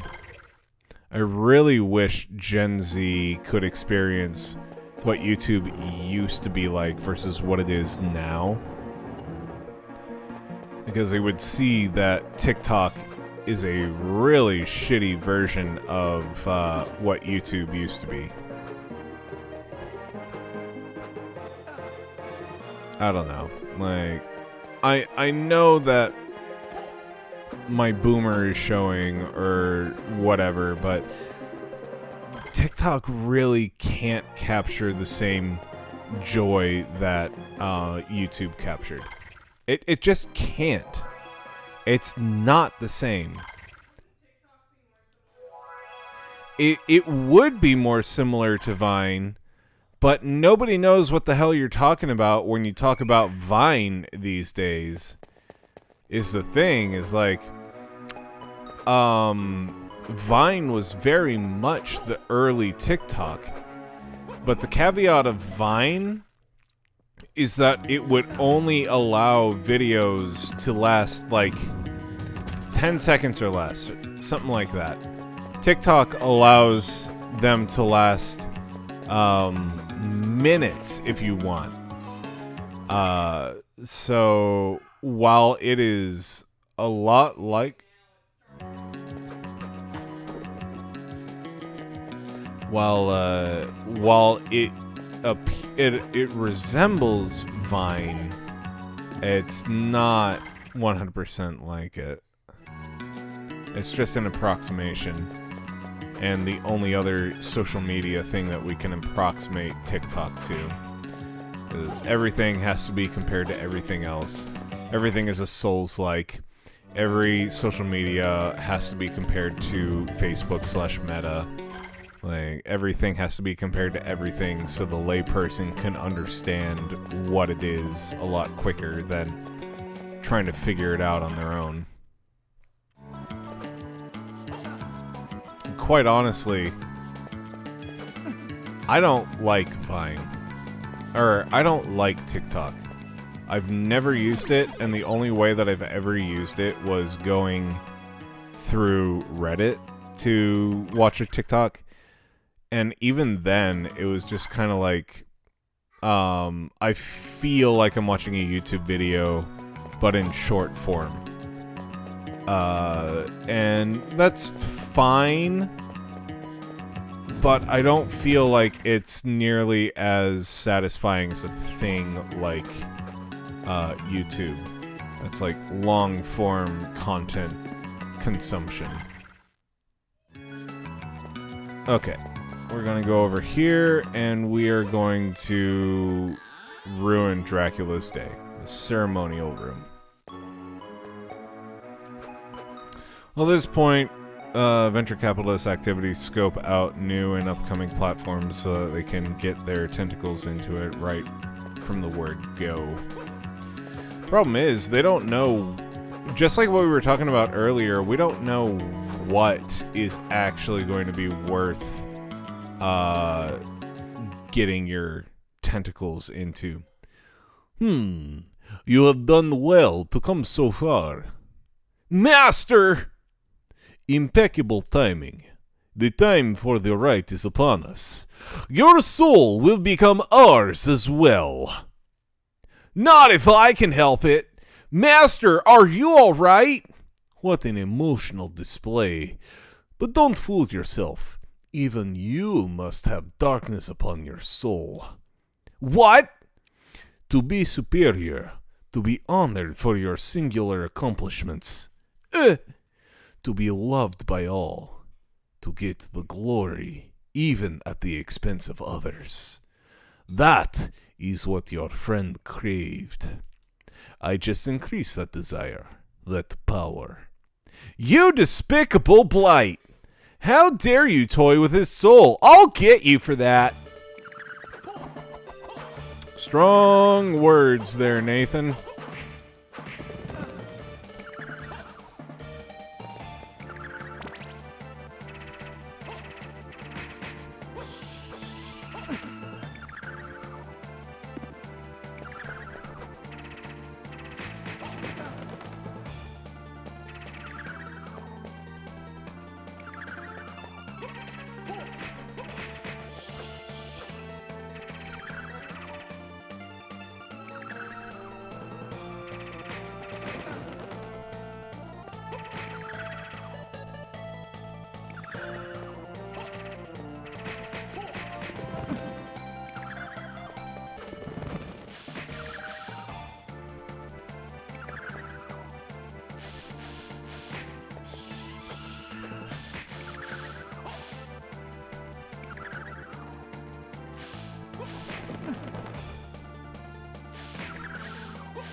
Oh, this better have a save point after this fight.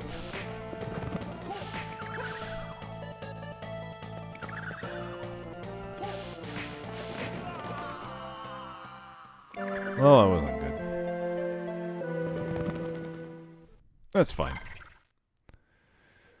We know better now.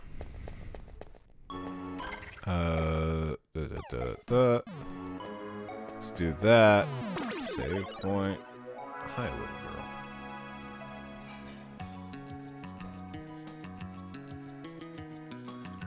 Alright, let's try this again. Dum dum da da dum.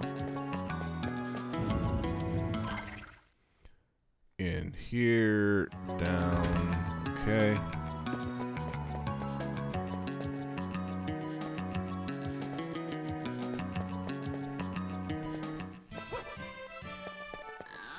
I'm sure there's a save point around here.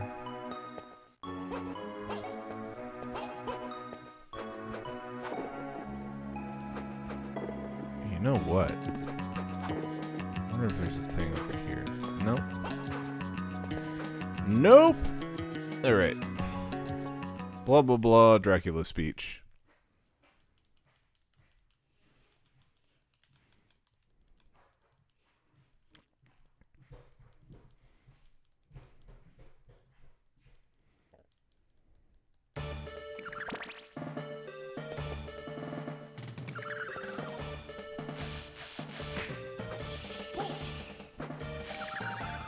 Damn it.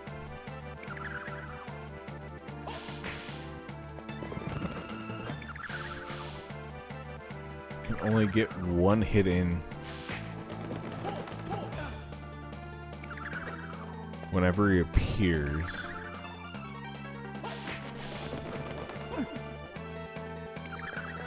That electricity one fucking sucks.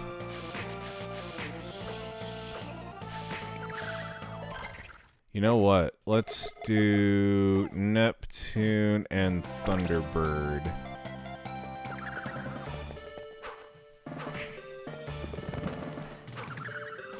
And then do normal whip.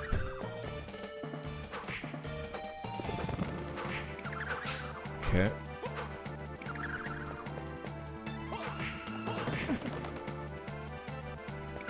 There we go. That's the strat.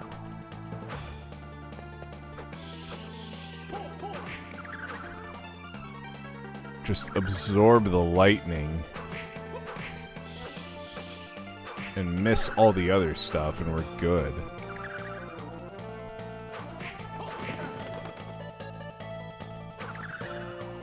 It fucking heals me too. Nice.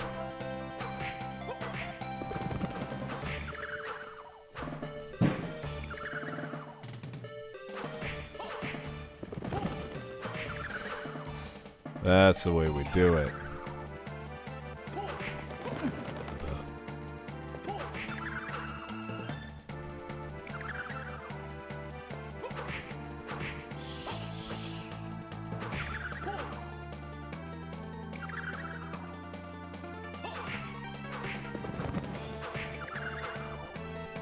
The other two are so easy to dodge. Why wouldn't somebody just do the electricity absorb thing? It's fucking bonkers.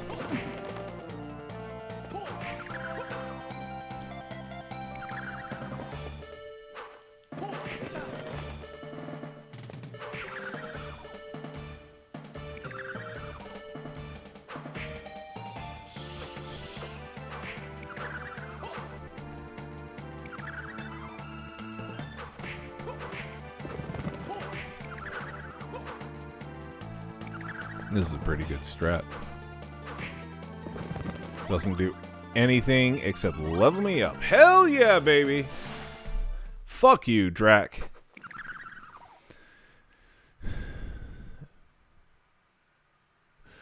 Power. I need my full power. Uh-oh. Of course there's a phase 2. Huh?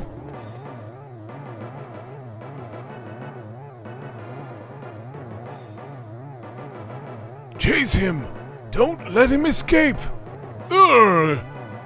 Huh? I'll take care of Father. You go after him. Right. Get Master to safety.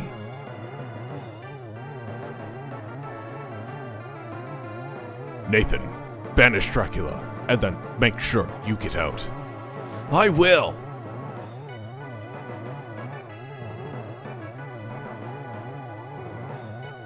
I'm gonna go save. Let's kill this guy after. Wait, is there a closer save point? Nah. Dum dum ba dum dum dum dum da da da dum. Can I get to a closer save point? Do this.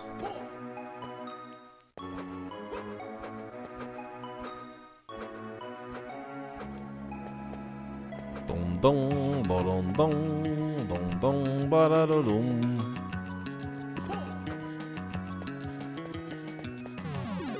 Save. All right.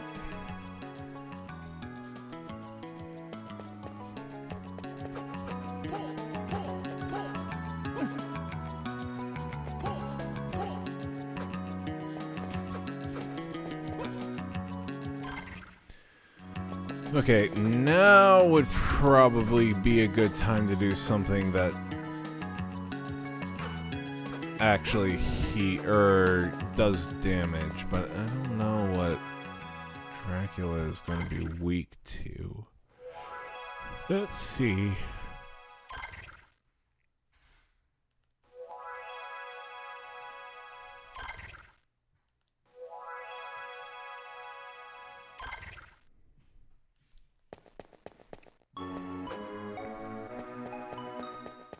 Bum bum bum.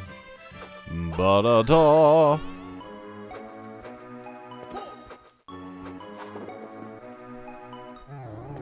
In we go.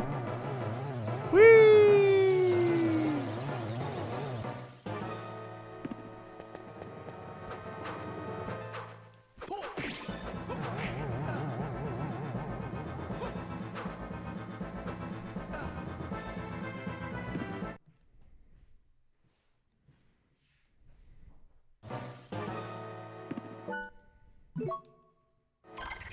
Let's see here. Let's go ahead and get...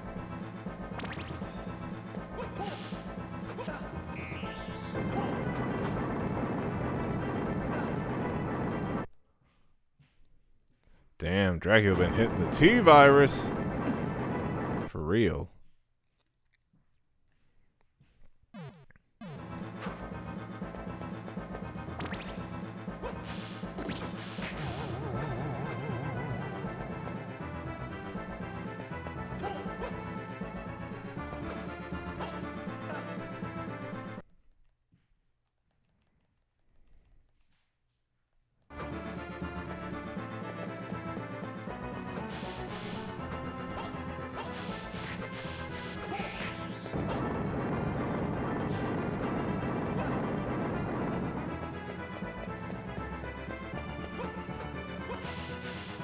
Come on.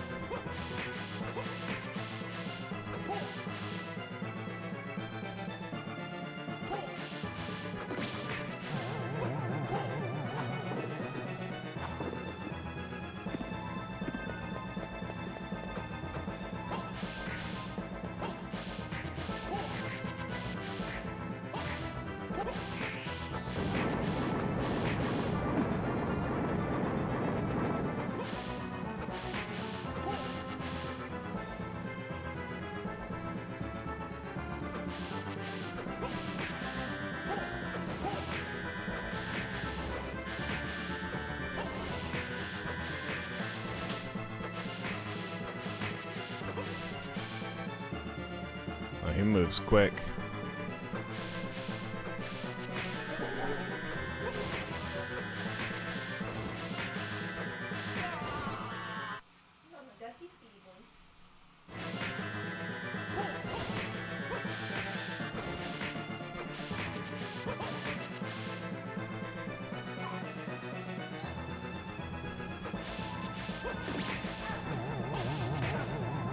Yeah, he's a little bit gross.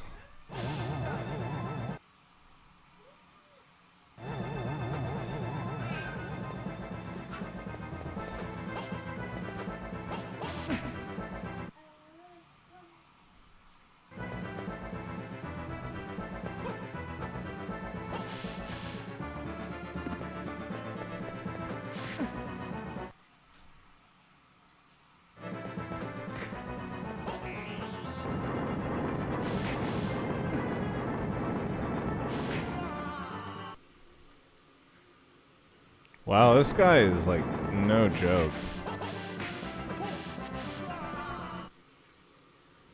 He fucking touches you 3 times and you're dead.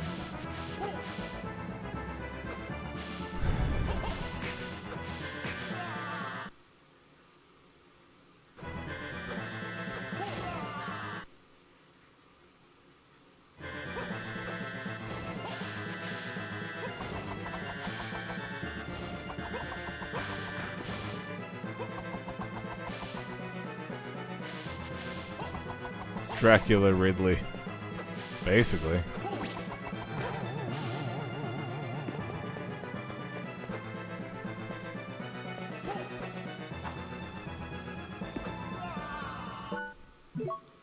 Well, okay. I guess we're just starting over. Man's literally got 2 xenomorphs for tails.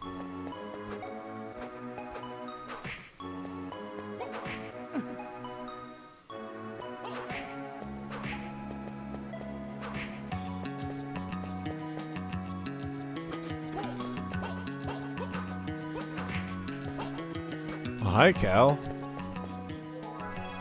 Hear the slappa slappa.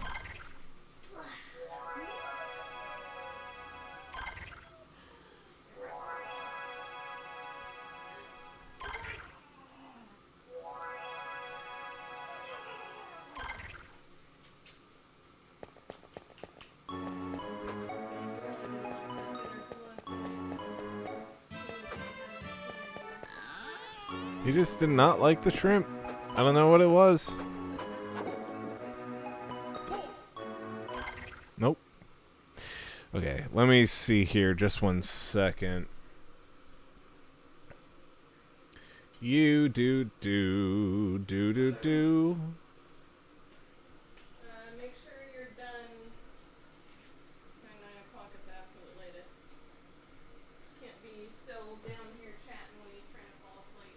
Yep.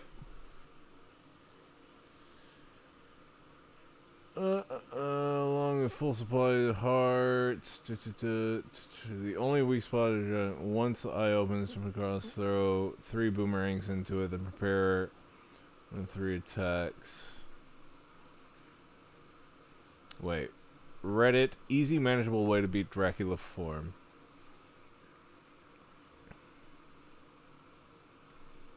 Hello everyone, I've been playing Circle of the Moon the last week or so, and while by the last few parts I started to feel a bit burnt out, I still had a decently good time with Symphony of the Night and my planned trip through all the Metroidvania series. That said, I've had some troubles dealing with Dracula's second form. After Camilla, Hugh, and Dracula's first form were all comparatively pushovers. Is there any good strategy? Honestly, besides getting the Thunderbird summon, Uranus and Thunderbird, which makes easy work of him, the only way without grinding it to at least 50 plus is just simply learning all of his patterns. Uranus. Do I have Uranus?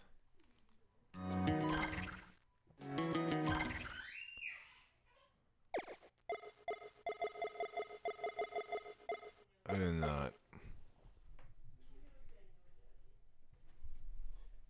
Uranus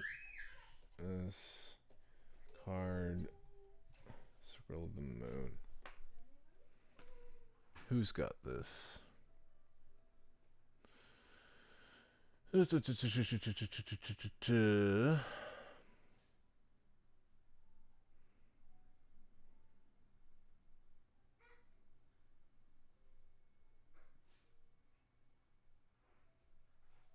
Okay, tell me who has it.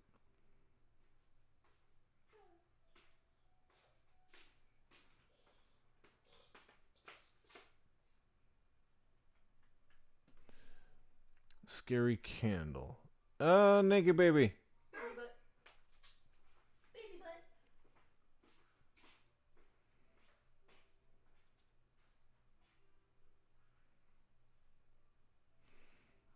Found in the Iron Golem's boss room in the machine tower. Once of the twins.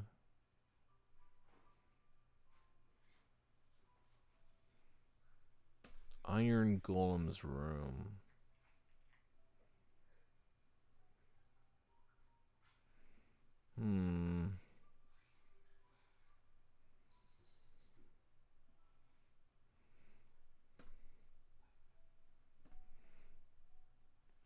Hold on. Iron Golem room, Circle of the Moon.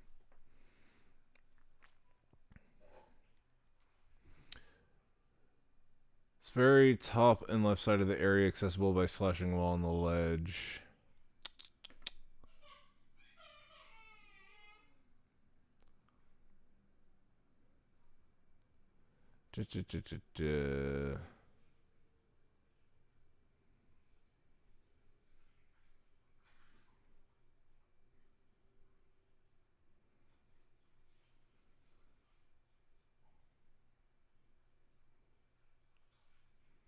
Machine tower. Let me see here. Machine tower looks like that.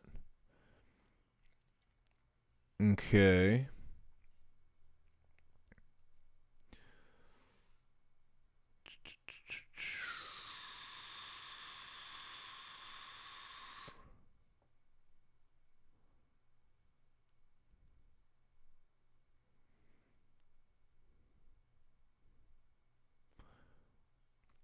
We'll get the kick boots. Okay.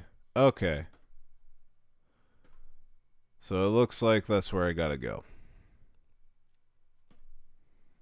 Alright.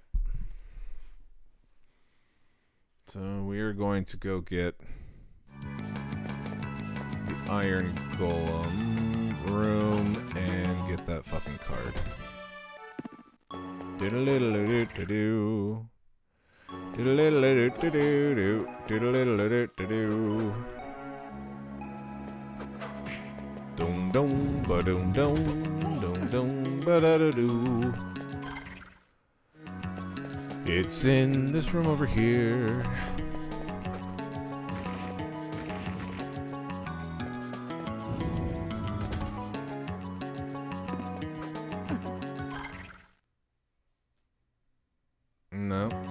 Fuck.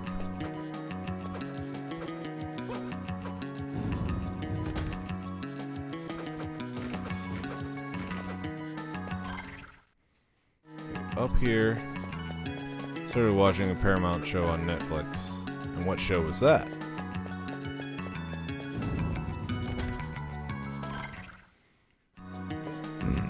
Okay, in here. Up here.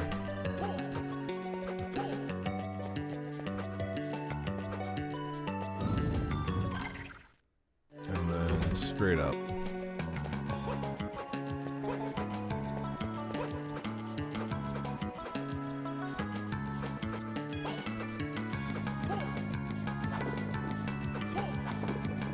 Younger. Didn't realize it started 10 years ago. Younger. What's that? Sounds like the name of a M. Night Shyamalan movie.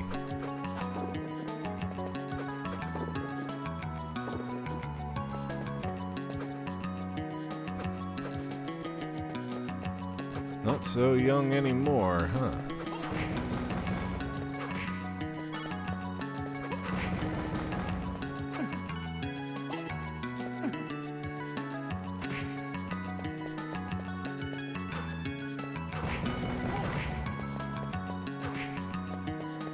I like how everything else bursts into flames, but for some reason when I kill werewolves, they explode into blood. Do not understand that, but whatever.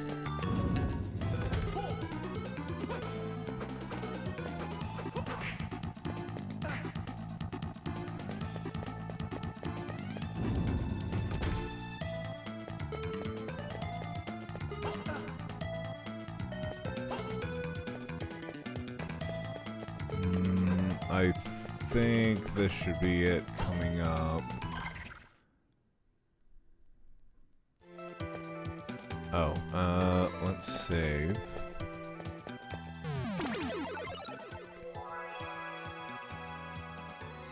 About a divorced 40-year-old mom who restarts her career in publishing by saying she's actually 26.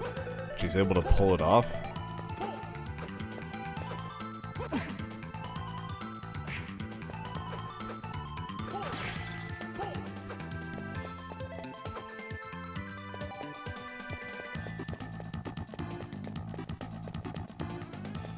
Okay.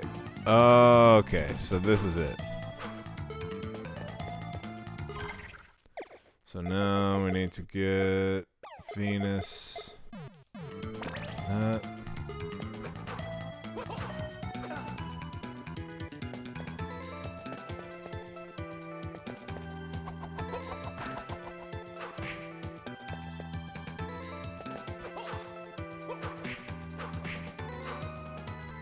Why? What?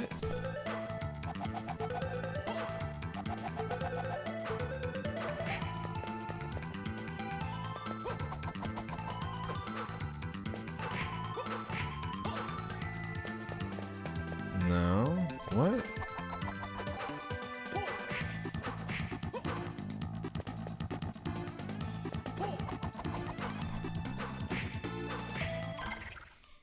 Okay. Let's try this.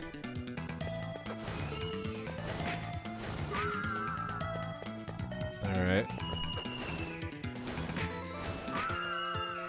At least I'm able to kill it.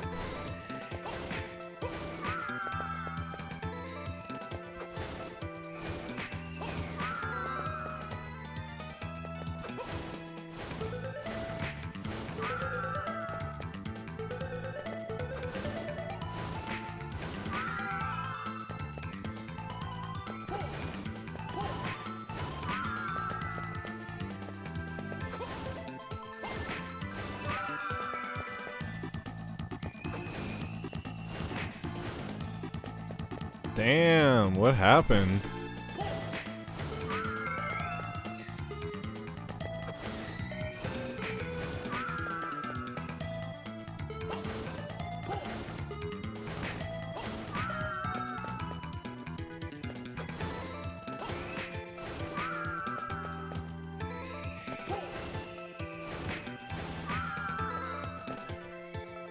I think Ratter's washing the boy with acid.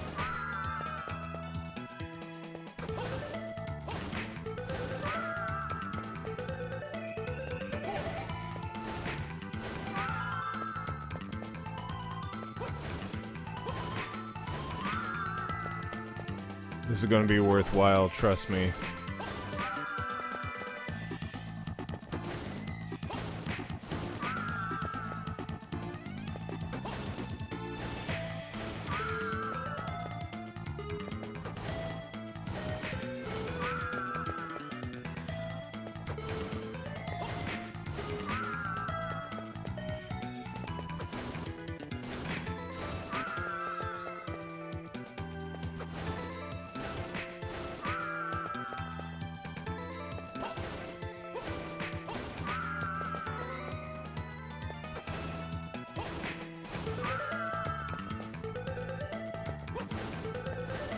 I don't think little boy wants a bath tonight.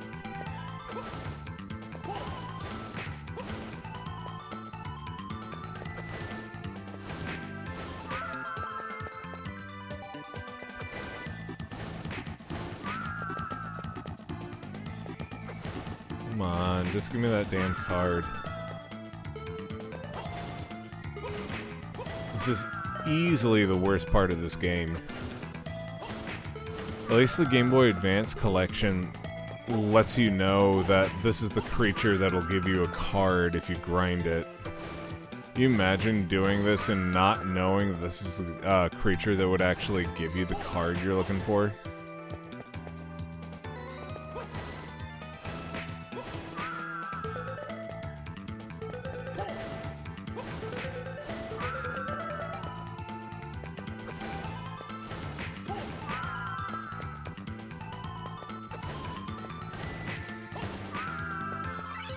There we go, I got my anus.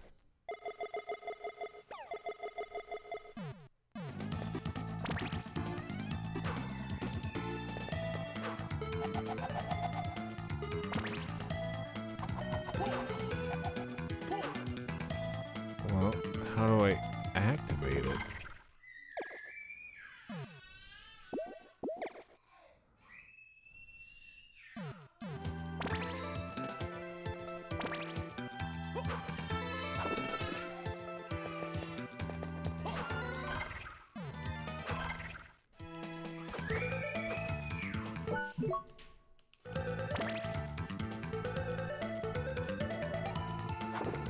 Okay.